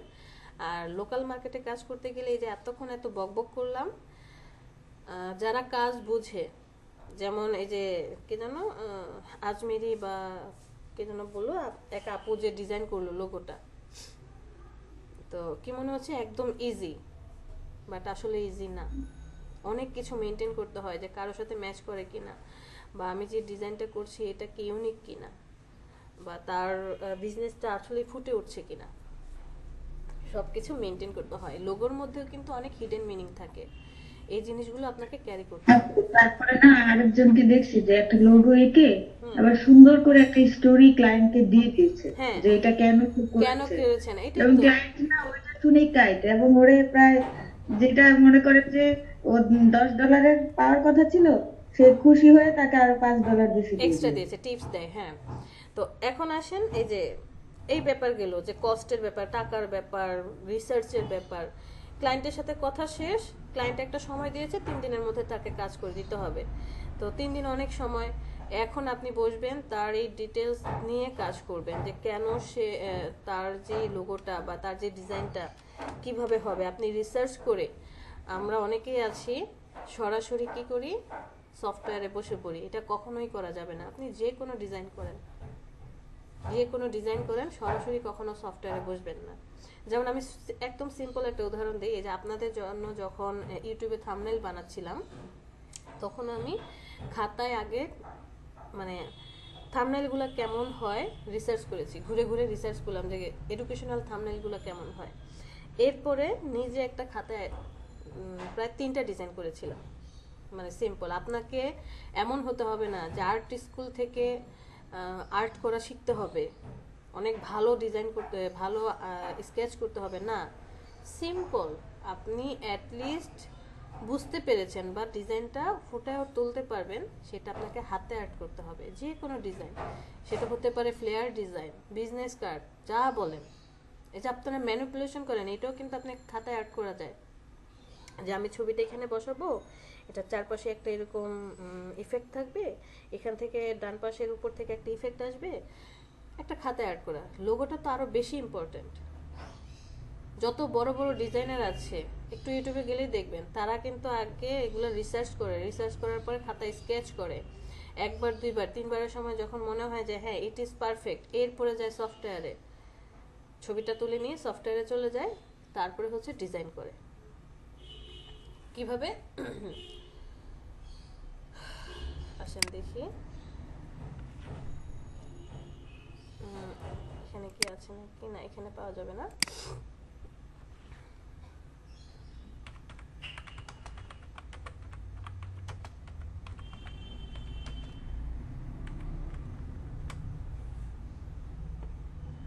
দেখেন, আমরা তো শুধু ইমেজে আসছি, অলে চলে যান, পড়াশোনা করব কোথায়? অনেকেই বলে আমাকে যে পড়াশোনা কি করব, খুঁজে পাই না, কি লিখে সার্চ দিব। ভাই, আপনার মনে যেটা আসছে আপনি সেটা লিখে সার্চ দেন, এই জন্য তো আপনাকে কেউ চার্জ করছে না, আপনার থেকে কেউ টাকা চায় না। আপনার মনে যেটা আসছে আপনি সেটা লিখে সার্চ দেন গুগলে, ইউটিউবে চলে যান, গুগলের মতো ইউটিউবের মতো ভালো সঙ্গী আর কোথাও পাবেন না। যে এখন বলতে পারেন যে ম্যাম গুগল আর ইউটিউবে যদি হয় তাহলে আমরা এখানে কোর্স করতে আসছি কেন, বা টাকা দিয়ে কোর্স করবো কেন? টাকা দিয়ে কোর্স করেন আর এখানে কোর্স করেন, এটা হচ্ছে একটা নির্দিষ্ট গাইডলাইন যে আপনি কোনটার পর কোনটা যাবেন, কিভাবে কাজটা করবেন। আর রিসার্চের জন্য তো আপনাকে বই খাতা লাগবেই। তো এখন কি আমি বাজার থেকে বইয়ের খাতা কিনে নিয়ে আসবো বা গাইড কিনে নিয়ে আসবো? না, ওই রিসার্চগুলো আমরা কোথায় করি? যে গুগলের থেকে বা ইউটিউব থেকে। বুঝাতে পেরেছি? তো দেখেন, এই যে স্ক্রল করেন, how to design A logo the ultimate guide, মানে ওরা অনেক অনেক সুন্দর করে কিভাবে ডিজাইন করবেন স্টেপ বাই স্টেপ দেওয়া আছে। আমরা জাস্ট ইমেজে চলে যাই উদাহরণগুলো বোঝার জন্য। সে একটা লোগো ডিজাইন করবে, দেখেন কি করেছে, যে কিভাবে ডিজাইন করলে পারফেক্টলি আর্ট করে, যে অ্যাট লাস্ট সে একটা পর্যায়ে এসেছে যে টেক্সটাইল একটা কোম্পানি আর কি রেস্টলার একটা কিছু নাম, ফুল নেমটা নিয়ে এখন সে কাজ করেছে টেক্সটাইল থেকে আস্তে আস্তে টি আর এই যে দেখেন শেষ পর্যন্ত একটা ফাইনাল আউটপুট এসেছে। প্রত্যেকটা জিনিসেরই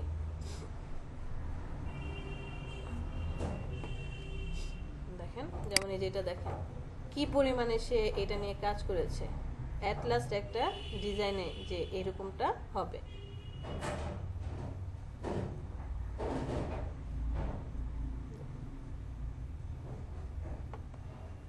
আমরা যদি এই কাজগুলো না করতে পারি তাহলে আসলে পসিবল না। স্টেপ বাই স্টেপ আপনাকে কি করতে হবে, এই ধারণাগুলো ক্রিয়েট করতে হবে, ডিজাইনগুলো পারফেক্টলি বানাতে হবে। তো এটা গেল স্টেপ বাই স্টেপ। সাপোজ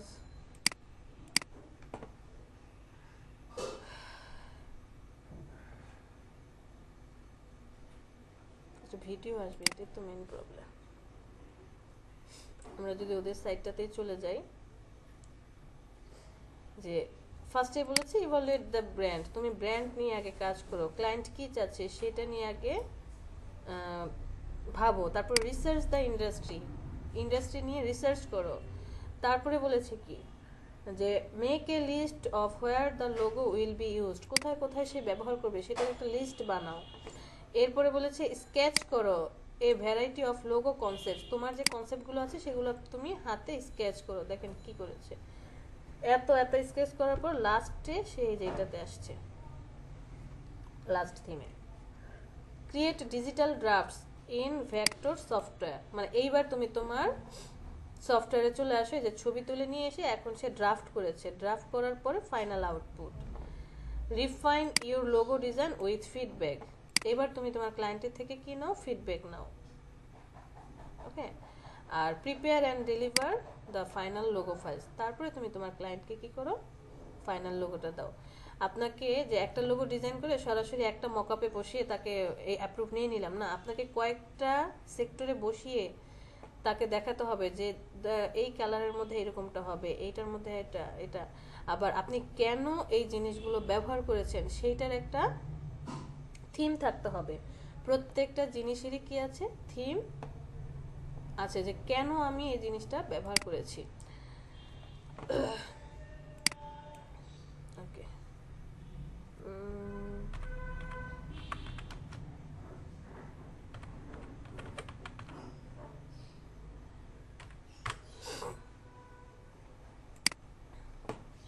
আচ্ছা আপু সব ডিজাইনই তো আছে, এছাড়া আবার ইউনিক ডিজাইন কিভাবে করবো? এটাই তো কথা, যে যেটাই আমি ডিজাইন করতে চাই, সাপোজ এটা বিশেষ করে হবে, কেন ফ্রিল্যান্সারের কথা বলছি, আমি কিন্তু ফ্রিল্যান্সারের বাচ্চাদেরকে একটা কথাই বলি, আপনি আপনার স্কিল ডেভেলপ করার জন্য, ধৈর্য শক্তি বাড়ানোর জন্য এবং প্র্যাকটিস করার জন্য এই প্লেসটাকে বেছে নিতে পারেন। এখানে কি হবে, যে আপনি যত ডিজাইন করবেন, যে আমি বাসায় বসে প্র্যাকটিস করছি, কি করব বুঝতে পারছি না, কোনটা ডিজাইন করব, চলে যান সে ফ্রিল্যান্সারে একটা কন্টেস্ট বের করেন, যে কোনো রিলেট যে কাজটা আপনি চান, একটা কন্টেস্টে ঢুকেন, দেখেন ডিটেলস দেওয়া আছে, এবার আপনি ডিজাইন করেন, ডিজাইন করে প্র্যাকটিসও হয়ে গেল এবং যদি ভাগ্য ভালো থাকে উইন করলে পেমেন্টও পেয়ে যাচ্ছেন।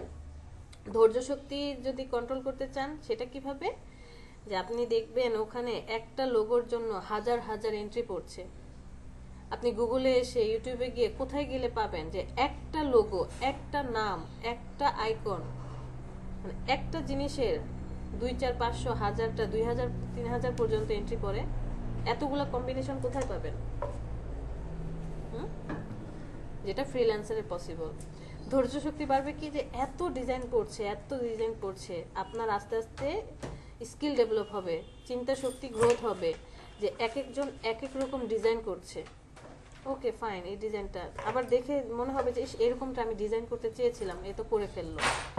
বাট আপনাকে সূক্ষ্ম থেকে সূক্ষ্ম চিন্তা করতে হবে যে কোন জিনিসটা নিয়ে আপনি পারফেক্টলি কাজ করবেন। সাপোজ কোনো একটা কার কোম্পানি, গাড়ি কোম্পানি, যে এই কার কোম্পানির জন্য যত ধরনের লোগো হয়, আপনি অনেক রিসার্চ করে দেখলেন কিছু থেকে কিছু হচ্ছে না। এইবার আপনি চিন্তা করেন যে টাইপোগ্রাফি টাইপের করবেন, নাকি ওর নামটাকে গাড়ির মতো কিছু একটা করবেন, গাড়ির কোনো একটা পার্টস নিয়ে কাজ করবেন, হতে পারে না? এই চিন্তাটা আপনাকে খুঁজে বের করতে হবে, এটা আপনাকে কেউ ধরায় দিতে পারবে না। ক্রিয়েটিভ এমন একটা জিনিস, প্রত্যেকের চিন্তাধারা আলাদা, আপনার সাথে আমার কখনোই ম্যাচ করবে না। ডিজাইন প্রসেস আচ্ছা, একরকম। লোগোর সাথে কার সাথে ম্যাচ করে তো বুঝবো কিভাবে, মানে কার সাথে ম্যাচ করেছে কিনা? কারণ লক্ষ লাখ লাখ লোগো আছে। হুম ম্যাচ করেছে কিনা কিভাবে বুঝবেন? A to Z জি। আপনি এখানে আসেন, লিখে সার্চ দেন, যেমন টেক্সট কপিরাইট হয় কিনা, TEXT, টেক্সট কপিরাইট চেকার। এখানে আসার পর অনেকগুলো সাইট আছে, আপনি যে কোনো একটা সাইটে ঢুকে যান, আপনি যে টেক্সটগুলো লিখছেন সেটা কারোর সাথে কপিরাইট হয়েছে কিনা, বিশেষ করে কন্টেন্ট রাইটার যারা, তারা এই কাজটা করে। এখন আসি আমার ইমেজ, যে আমার ডিজাইনটা কপিরাইট হয়েছে কিনা। আপনি ইমেজ লিখে সার্চ দেন, ইমেজ কপিরাইট চেকার, ছবিটাকে এখানে ফেলেন, যে কোনো একটাতে চলে যান। তারপরে কি লোগো বলেছেন, লোগো কপিরাইট চেকার, আসেন, এই যে দেখেন যে কোনো একটা লোগো কপিরাইট চেকার। আপনি যে কোনো একটা সাইটে ঢুকেন, আপনার লোগোটাকে ওখানে ফেলেন, মানে আপলোড করেন, এরপর দেখবেন সে দেখাবে যে এই ধার্যের কোনো কিছু আসছে কিনা। বুঝতে পেরেছেন? পেয়ে যাবেন, সবকিছুই চেক করার অপশন থাকে। আচ্ছা, আমরা যেটা দেখছিলাম লোগো কি, কত প্রকার, কি কি।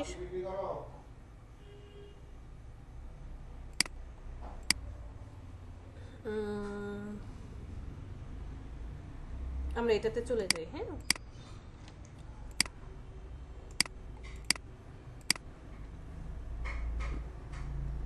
আপনি যে লোগোটা বানাচ্ছেন, এই লোগোটার মধ্যে কি থাকবে, হিডেন কিছু মিনিং থাকবে, বা একটা মেসেজ সে বহন করবে। টোটাল আইডেন্টিফায়ার কেমন দেখেন, টর্টুইজ যদি ভালো করে দেখেন, এটার মধ্যে কি কি আছে, বাজে একটা সাইট আসতেছে, বিটস বাই ড্রে, মানে এটা হচ্ছে বিটস এর কোম্পানি। এই লোগোটা দেখে কি মনে হচ্ছে যে একটা সার্কেলের মধ্যে বিটা বসিয়ে দিয়েছে, আসলে কি তাই? এটা একটা হেডফোনের মতো চিহ্ন, যে সে কি করেছে, বি লেটারটাকে একটা হেডফোন হিসেবে, এই যে হিউম্যানস হেডের ভিতরে কি করেছে, হেডফোন হিসেবে ক্যারি করছে। আচ্ছা সরি, একটা মিনিট।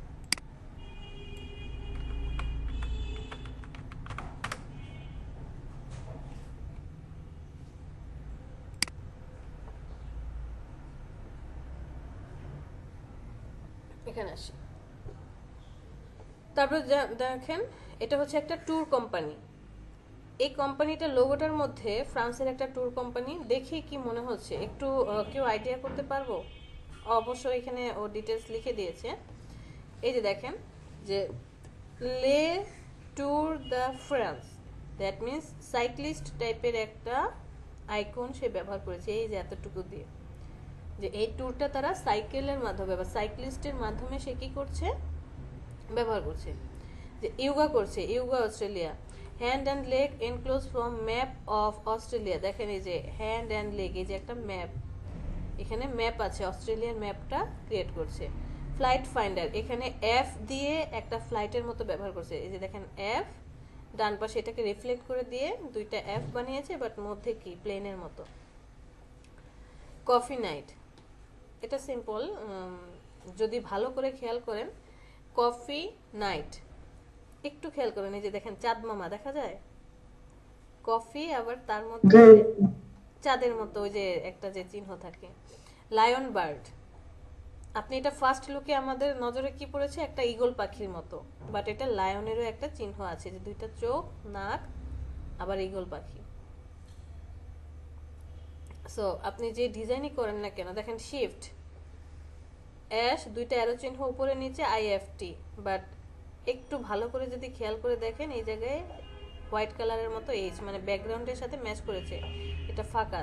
অ্যারো চিহ্নটাকে এমনভাবে বসিয়েছে এইচ মনে হচ্ছে, অ্যারো চিহ্ন দিয়ে বুঝিয়েছে যে এক জায়গা থেকে আরেক জায়গায় কি করতে পারবেন, শিফট করতে পারবেন। প্রত্যেকটা জিনিসেরই হিডেন মিনিং আছে। আপনি যে ডিজাইনটা করছেন, ফ্রিডম, পাখির মতো উড়ে যাচ্ছে এমটা, দ্যাট মিনস যে অ্যানালগ থেকে ডিজিটালে যাচ্ছে, সনি ভাইও ইচ অ্যান্ড এভরি জিনিস আপনাকে, ফেডেক্সের ভিতরে কি আছে, এই যে তীর চিহ্ন দিয়ে সে বুঝিয়েছে যে আপনি ই থেকে এক্স পর্যন্ত কি হবে, যত ধরনের যে তারা যখন ডেলিভার করবে বা যে প্রোডাক্টটা আপনি নিচ্ছেন সেটা কি করবে, পারফেক্টলি কাজ করবে ইন দ্য নেগেটিভ স্পেস, মানে এই থেকে এক্স পর্যন্ত নেগেটিভ স্পেস তারা কাজ করছে। ফর্মুলা ওয়ানে দেখেন এফ ওয়ান, তারপরে ওয়েভ, যে এফ ওয়ান এখানে এমন একটা স্পেস রেখেছে ওয়ানের মতো, ক্লিয়ার, মানে ইচ অ্যান্ড এভরি। অ্যামাজন এটা দেখেন এ থেকে জেড পর্যন্ত, আমাদের লেটারই শুরু হয় এতে, শেষ হয় জেটে, মানে এ থেকে জেড পর্যন্ত আপনি যা চাচ্ছেন, যা প্রয়োজন সব অ্যামাজনে পাবেন। এবং সার্বক্ষণিক সে আপনাকে কি করবে, সহযোগিতা করবে হাসি মুখে। ব্যাপারটাই অন্যরকম না? এই জিনিসগুলোকে আমাদের মাথায় আসতেও তো সময় লাগবে, এটা কি একদিন দুই দিনের ব্যাপার? ক্রিয়েটিভ ভিজুয়ালাইজেশন লাগবে, হ্যাঁ। ভালো ডিজাইনার হতে। তারপর দেখেন এনভিসির, মানে এই জিনিসটা দেখে ওই যে আমাদের হুয়াই কোম্পানির যে লোগোটার কথা মনে পড়ে, বাট এটার মধ্যে সে কি করেছে, বিভিন্ন কালার দিয়ে বুঝিয়েছে যে তাদের যে ঐতিহ্য, সেই ঐতিহ্যটা তারা কালারের মধ্যে ফুটিয়ে তুলছে, এবং তাদের একটা ন্যাশনালিটি ময়ূর, পিকক, সেই পিককটাকে কিভাবে ফুটিয়ে তুলছে, যে ছোট্ট একটা এখানে একটু কেটে দিয়ে শেপটাকে এমনভাবে ক্রিয়েট করেছে যে ময়ূরের পাখ পিছনে ময়ূরটা বসে আছে। আপনাকে দেখেই বুঝতে হবে, শুধুমাত্র ইউ দিয়ে এমন ভাবে ক্রিয়েট করেছে যে সান সান, এই জিনিসগুলো মাথায় আসতেও আপনাকে পড়াশোনা করতে হবে। এটা আপনাকে কেউ ক্রিয়েট করে দিতে পারবে না যদি না আপনি নিজে চেষ্টা করেন।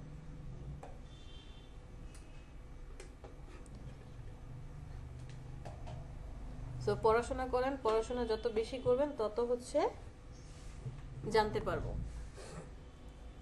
বলেন কার কি কোশ্চেন আছে শুনি।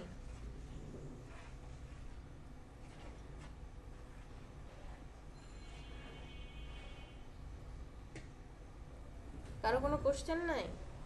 আপু লোগোর কালারটা কি RGB না CYMK তে হয়? আচ্ছা, এখন এটা যখন আমি বলবো যে আপনি কোন সেক্টরে, ওই যে কোন প্ল্যাটফর্মে ব্যবহার করবেন, যখন আপনি ইলাস্ট্রেটরে ডিজাইন করছেন তখন তো সেটা ডিফল্ট CMYK কে থাকবে, তাই না? ডিফল্টে আপনি ডকুমেন্টটা নিচ্ছেন CMYK কে, বাট আপনি যে প্ল্যাটফর্মে ব্যবহার করবেন, প্ল্যাটফর্মে ব্যবহার করার উপর ডিপেন্ড করে আপনি কালার মোডটা চেঞ্জ করে দিবেন। ডকুমেন্ট সেভ করার সময় কালার মোড চেঞ্জ করা যায়, তখন না আপনি আমি মানে এটা কি ক্লায়েন্ট বলে দেয় যে না আমাকে না এই মুডে দিতে হবে? না না এগুলো কিচ্ছু বলে দিবে না। তাহলে আমি বুঝবো কেমনে যে সেই প্ল্যাটফর্মে ইউজ করবে বা কিছু? ওই যে ফার্স্টেই তো আপনি কোশ্চেন করছেন এই লোগো তুমি কোথায় কোথায় ব্যবহার করবা, তোমার কি ওয়েবসাইট আছে কিনা, থাকলে ওয়েবসাইট দেখাও। তার ওয়েবসাইট মানে সে ওয়েবসাইট অবশ্যই ব্যবহার করবে, সে ইউটিউবে ব্যবহার করতেই পারে, সে সব কিছুতেই ব্যবহার করবে। লোগো যে একটা লোগো বানিয়ে দিয়ে দিলাম তা তো হবে না, এটাকে কয়েকটা ক্যাটাগরিতে ভাগ করতে হবে। আপনি কেন এই লাইনটা টেনেছেন, লাইনটাকে কেন এইভাবে দিয়েছেন, জিরোটাকে এইভাবে বসিয়েছেন কেন, এই ডিটেলস আপনাকে তার সাথে শেয়ার করতে হবে। তারপরে হচ্ছে যে আপনি কেন এখানে গাছের মতো করে বানিয়েছেন, মানে পিয়ানো ফরেস্ট, পিয়ানো হলো ফরেস্ট হলো, কি কারণে এইভাবে দিয়েছেন প্রত্যেকটার মিনিং আপনাকে বোঝাতে হবে। আর ক্লায়েন্ট আপনাকে কালার বলে দিবে। আচ্ছা, এবার আসি কালারের ব্যাপার। অনেকেই আছে আমরা কালার নিয়ে কাজ করছি না। কালার হচ্ছে যে কোনো ডিজাইনের একটা মূল পার্ট। কালার যদি পারফেক্ট না হয় তাহলে কোনো কাজে আপনি কি করতে পারবেন না, সাকসেসফুল হবেন না।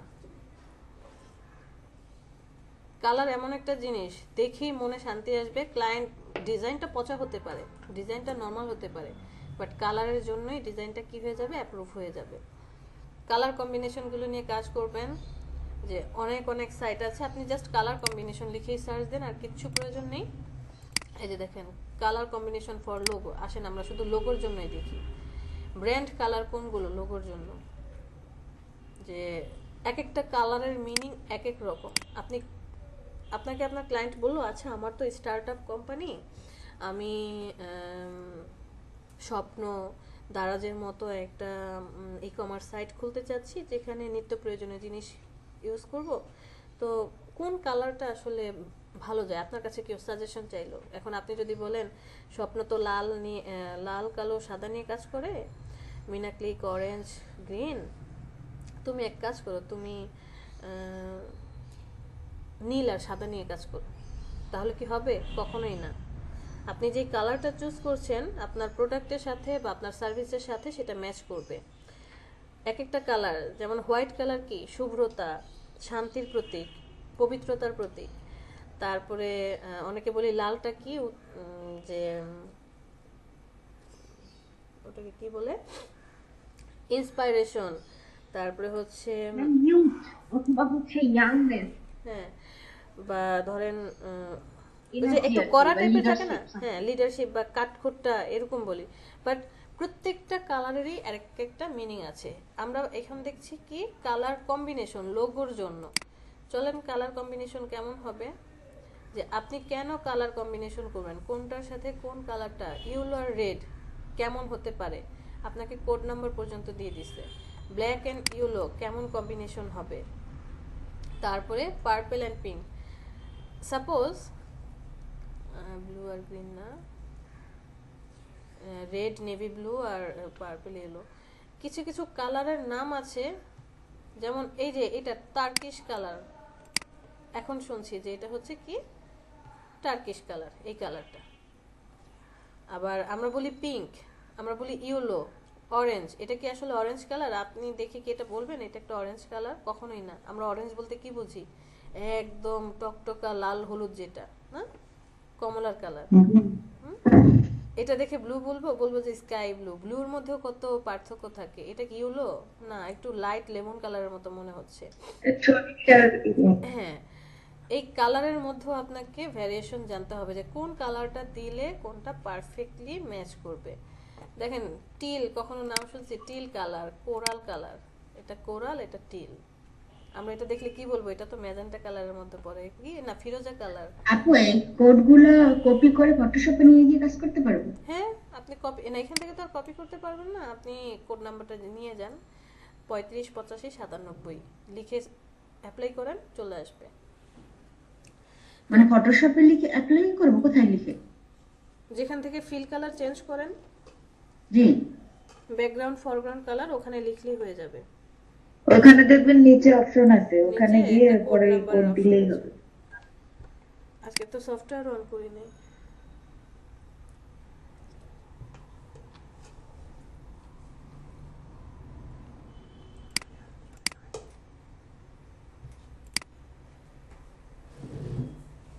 আচ্ছা, সফটওয়্যার অন হোক, এই ফাঁকে আমরা এটা কাজ করি। এই হচ্ছে কালারের বিষয়।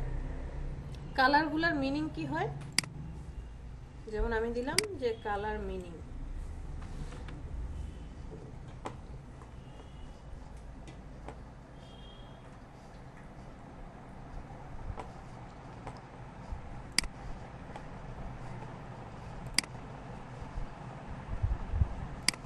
এই যে দেখেন ফরগ্রাউন্ড কালার পেয়েছেন, এই যে এখানে এটাতে ক্লিক করলে এই যে এখানে কোড নাম্বার বসানো যায়। কত বলেছিলাম যেন, 85, 35,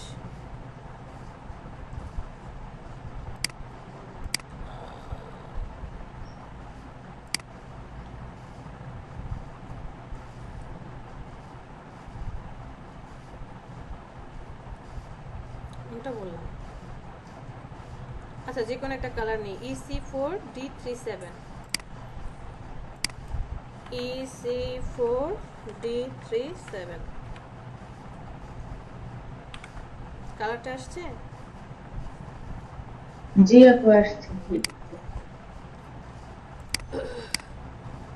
এগুলো হচ্ছে কালার কম্বিনেশন।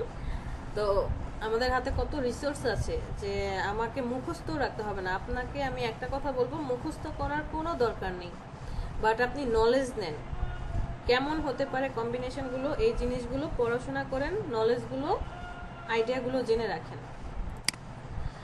কালার মিনিং, কেন আপনি এই কালারটা ব্যবহার করবেন, এর মিনিং কি?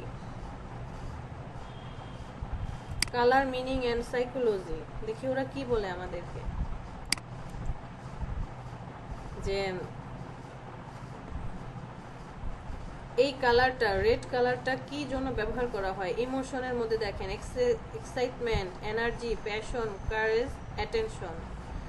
কোথায় কোথায় ব্যবহার করতে পারবেন? Cute, urgency, draw attention. তারপরে ইন্ডাস্ট্রিতে, যে এই রিলেটেড ইন্ডাস্ট্রিগুলোতে ব্যবহার হয়। রেডের মধ্যে কয়টা কালারের কোড দিয়েছে দেখেন, মেহগনি, মেরুন, বুরগান্ডি, ক্রিমসন, স্কারলেট, 5টা কালারের কম্বিনেশন। অরেঞ্জের যে এই কালারটা কেন ব্যবহার করা হয়, তারপরে ফান, ক্রিয়েটিভিটি। ইয়েলোর ইমোশন কি কি বা কালার মিনিং কি কি? পিঙ্কের কালার মিনিং কি? কম্প্রেশন, লাভ, ইমেচার, প্লেফুল, অ্যাডমাইরেশন। ব্লু এর মিনিং কি? যে ট্রাস্ট, রেসপন্সিবিলিটি, অনেস্ট, লয়্যালটি। আমরা ব্লু বলতে কি বুঝি? কষ্টের প্রতীক। আসলে কি তাই? না, গ্রাফিক্সের ভাষায় এটা আরেক রকম অর্থ বহন করে। Green, violent. এক একটা সাইটে দেখবেন অনেক অনেক অপশন দিয়ে রাখছে, যে সহজ করে সুন্দর করে বুঝিয়ে দিচ্ছে কোন কালারটা কিভাবে ব্যবহার করবেন। উফ, সাপোজ ধরো তুমি এরপরে দেখেন আমরা যে কালারগুলো ব্যবহার করছি, কালারটার মধ্যেও অনেকগুলো পার্ট আছে।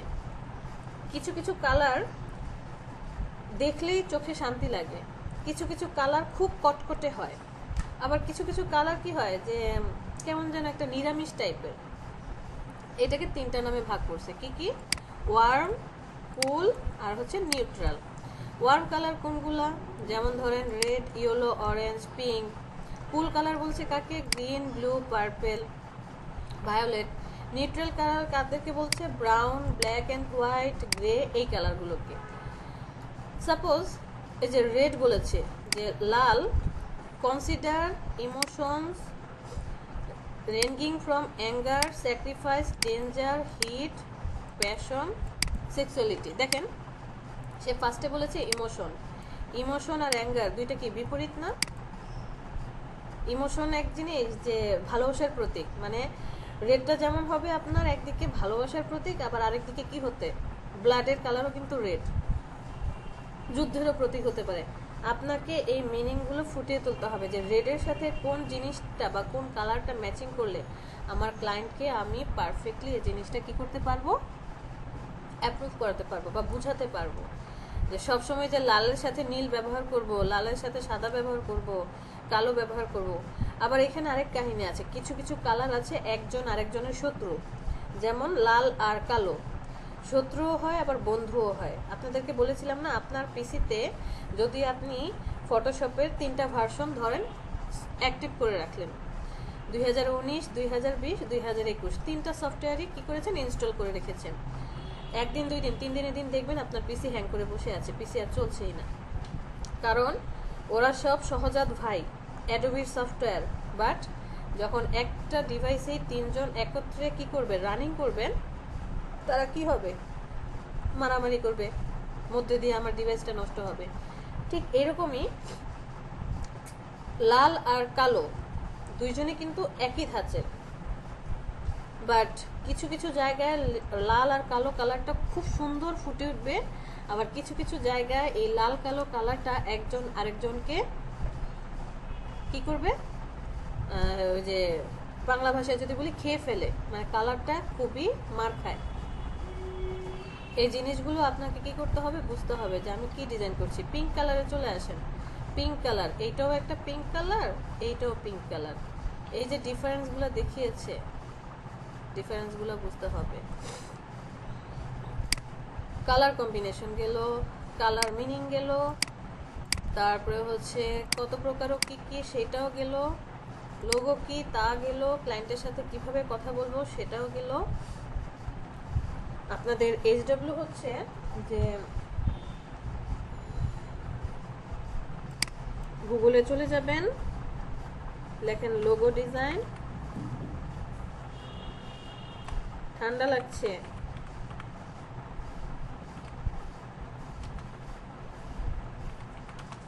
যেহেতু আমরা ফটোশপে এখন ডিজাইন করবো, সো আপনি ফটোশপ লিখে সার্চ দেন যে ফটোশপে কি লোগোগুলো ডিজাইন করা হয়।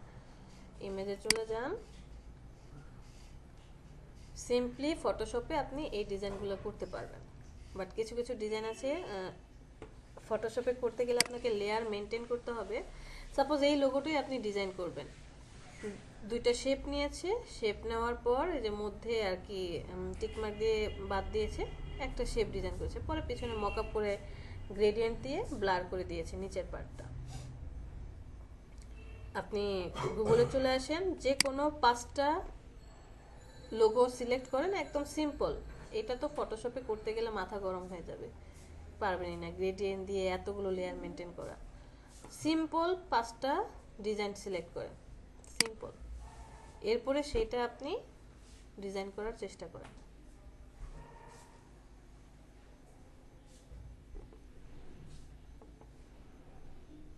পারবো না? আপা,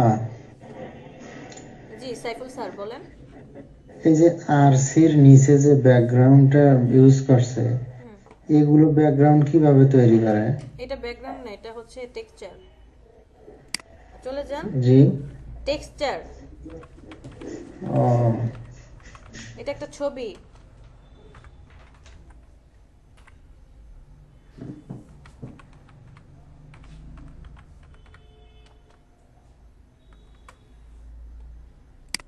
এটা একটা ইমেজ, খুঁজে বের করতে হবে আপনাকে যে কোথায় গেলে কি লিখে সার্চ দিলে পাওয়া যায়। একটা টেক্সচার, সে একটা ছবিকে কি করেছে, এনে পিছনে বসিয়ে দিয়েছে।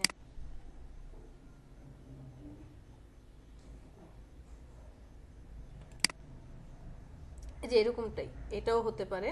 এরপরে সে ফটোশপে নিয়ে গেছে, কালারটা চেঞ্জ করে দিয়ে একটা শ্যাডো দিয়েছে, যে পিছনে এতটুকু একটা উপরে হয়তো বা একটা লেয়ার নিয়ে গ্রেডিয়েন্ট অ্যাপ্লাই করেছে, ডানে এই পাশে ব্ল্যাক, এই পাশে ব্ল্যাক, মধ্যে হোয়াইট। পরে অপাসিটি কমিয়ে দিলেই হবে। আপনি একটা টেক্সচার নিয়ে যাবেন, সেটাকে পরে অ্যাপ্লাই করবেন।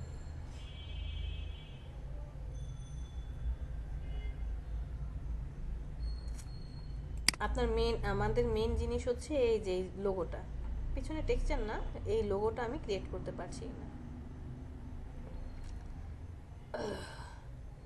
সময় আপু কত? টেক্সটারের আগে কি লিখছেন? সরি, টেক্সটারের আগে কি লেখাটা কি বোঝা যাচ্ছে না। আপনি যে সার্চ দিচ্ছেন না লিখে, টেক্সটারের আগে কি লিখছেন? ও স্টেনলেস মানে স্টিলের পার্ট, যেহেতু এটা দেখে আমার মনে হলো যে এটা স্টেনলেস স্টিলের কোনো কিছু একটা খোদাই করা করা টেক্সচার হবে, তার আগে আমি স্টেনলেস লিখেছি। আপনি এখানে যেটা লিখে, যেমন wooden texture, WDEN, wooden texture, কাঠের যত ধরনের টেক্সচার আছে সব চলে আসবে। তারপরে ধরেন আমি দিলাম ফ্যাব্রিক, ফ্যাব্রিক টেক্সচার, কাপড়ের যে ফ্যাব্রিকগুলো হয় এই রিলেটেড যত টেক্সচার আছে সব চলে আসবে। স্টিলের আর কি, স্টেনলেস স্টিল লিখে সার্চ দিয়েছি।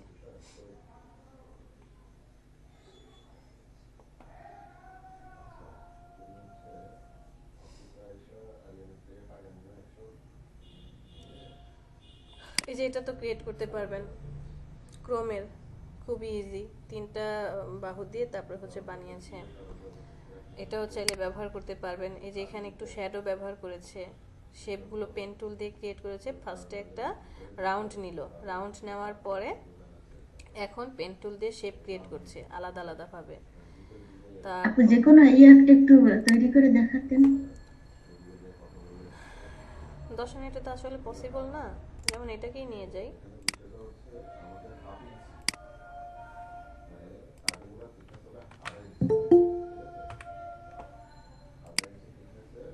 এখন ক্লাসে কে ঢুকলো?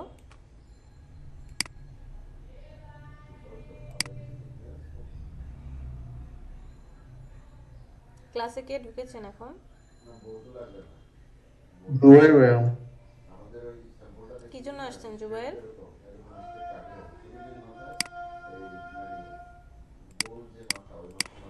আপু ক্রোমেরটা নিয়ে আসতেন।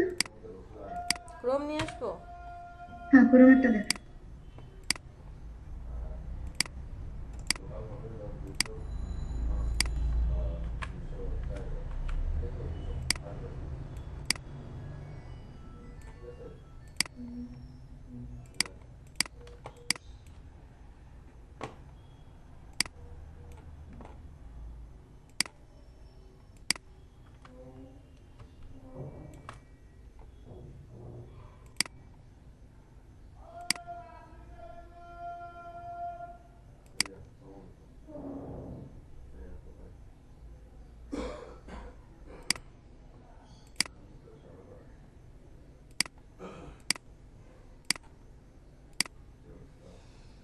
এটাকে লক করে রাখেন, না সরি লক না, এটাকে আমি একটা কপি করি, কন্ট্রোল জে দিয়ে কপি, এটাকে সিলেক্ট, কন্ট্রোল টি,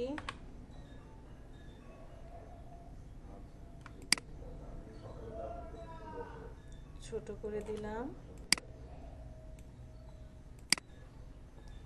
এটার কালার হয়ে যাবে হচ্ছে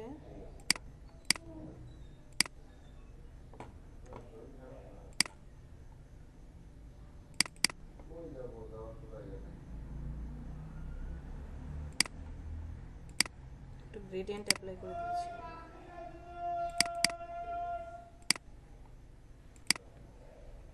আপু কালার কি শুধু কপি সলিড কালার গুলো হয়, গ্রেডিয়েন্ট হয় না নাকি গ্রেডিয়েন্ট বানাই নিতে হয়?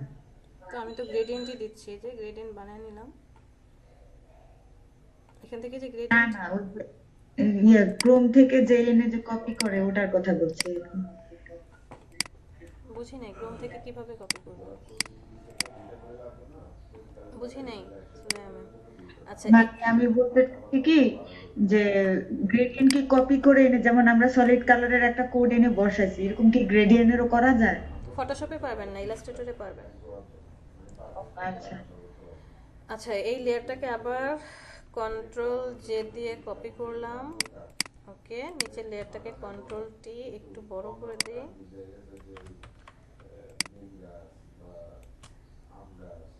ওকে, এটার কালারটা দিয়ে দেব আমরা হচ্ছে হোয়াইট কালার।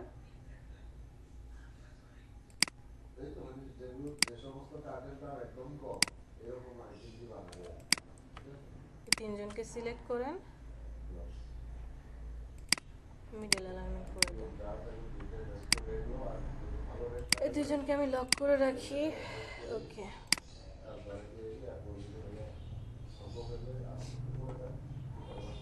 আমি একটা শেপ ক্রিয়েট করব, পেন টুলটা নিয়ে আসি।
কন্ট্রোল জে কপি করি, এটার কালারটা দিয়ে দেব হচ্ছে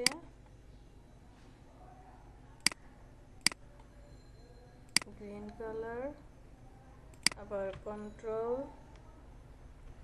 জে এটার কালারটা দেব ইয়েলো কালার।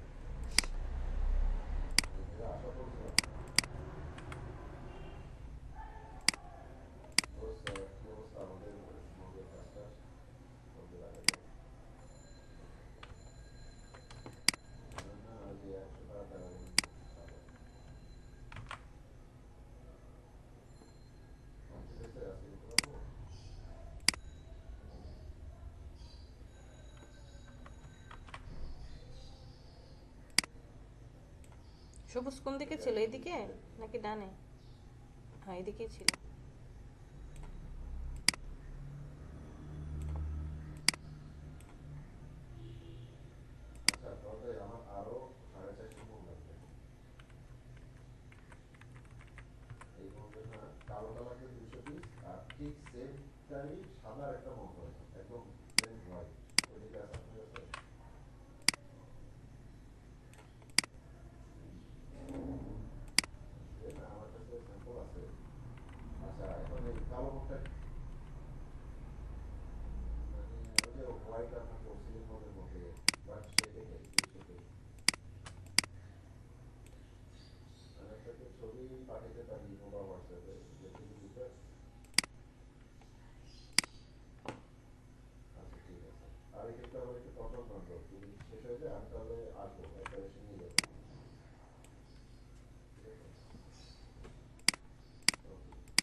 রেড কালারটা হচ্ছে গ্রিনের উপরে থাকবে। গ্রিন কোনটা? এটা গ্রিনের উপরে থাকবে।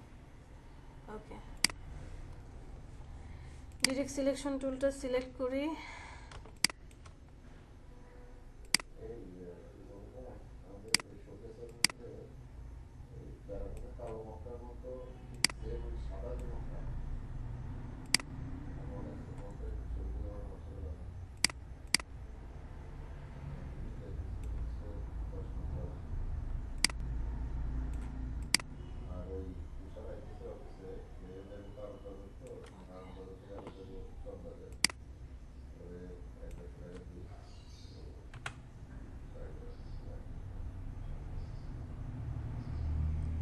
রেড কালার থাকবে উপরে, তারপরে কি গ্রিন কালার থাকবে এটা নিচে, আর ইয়েলো থাকবে উপরে।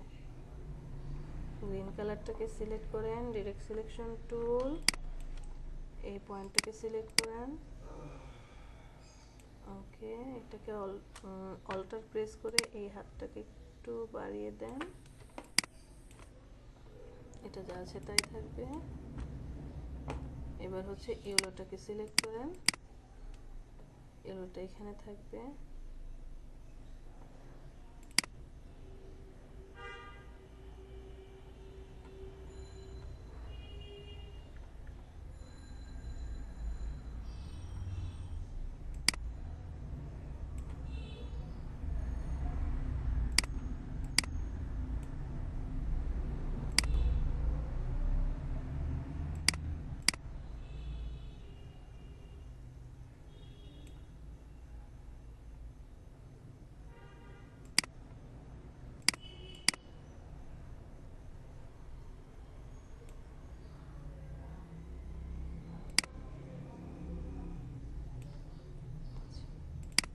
ইয়েলো কালার কোনটা?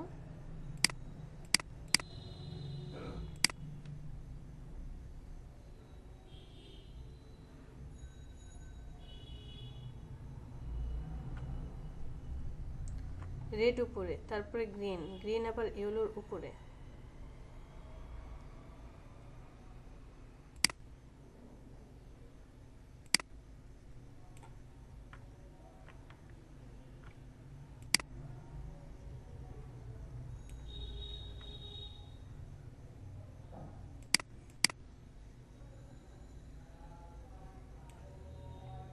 ওকে,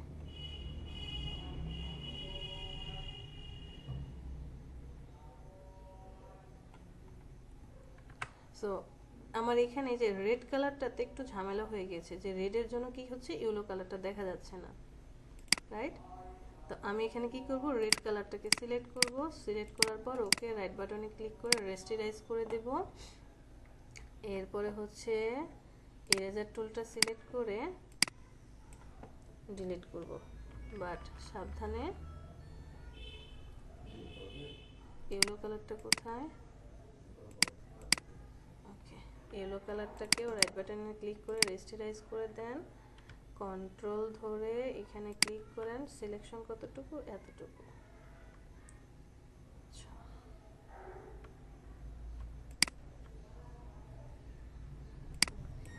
ঠিক আছে, তাহলে এটাকে সিলেক্ট করেন, বুঝছেন?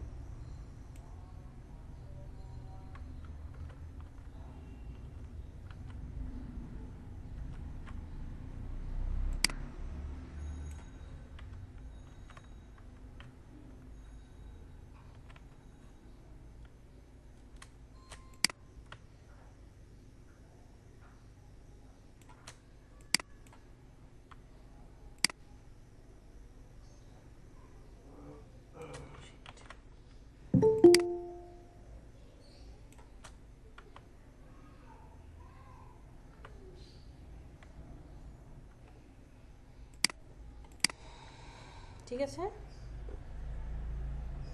আপু এটা কিভাবে হলো? ইরেজার টুল দিয়ে কিভাবে হলো? ইরেজার টুল দিয়ে আমি লাল শেপটাকে সিলেক্ট করে হলুদ কালার যতটুকু ততটুকু রেখেছি, এর বাইরে চলে গেলে তো ডিলিট হয়ে যাবে, ওই যে হোয়াইট কালার বের হয়ে যাচ্ছে।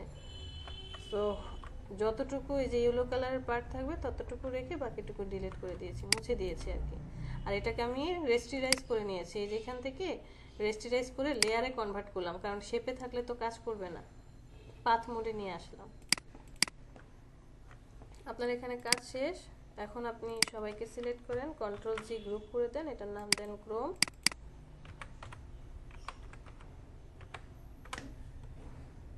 58 বেজে গেছে, কখন প্রেজেন্ট দেব, কখন কি করব, খাবো কখন?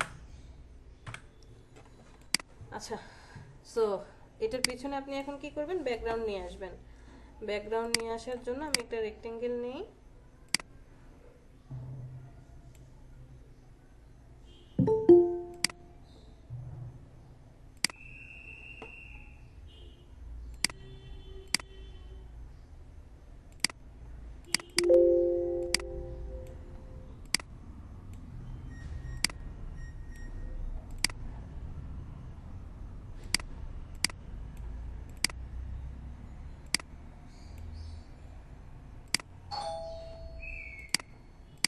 এটাকে নিচে নিয়ে যান।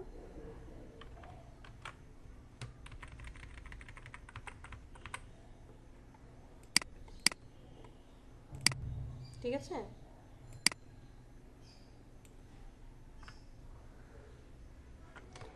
আর ফটোশপে করতে গেলে ম্যানুয়ালি অনেক কাজ করতে হয়, ইলাস্ট্রেটরে যেটা হচ্ছে খুব সহজেই করা যায়।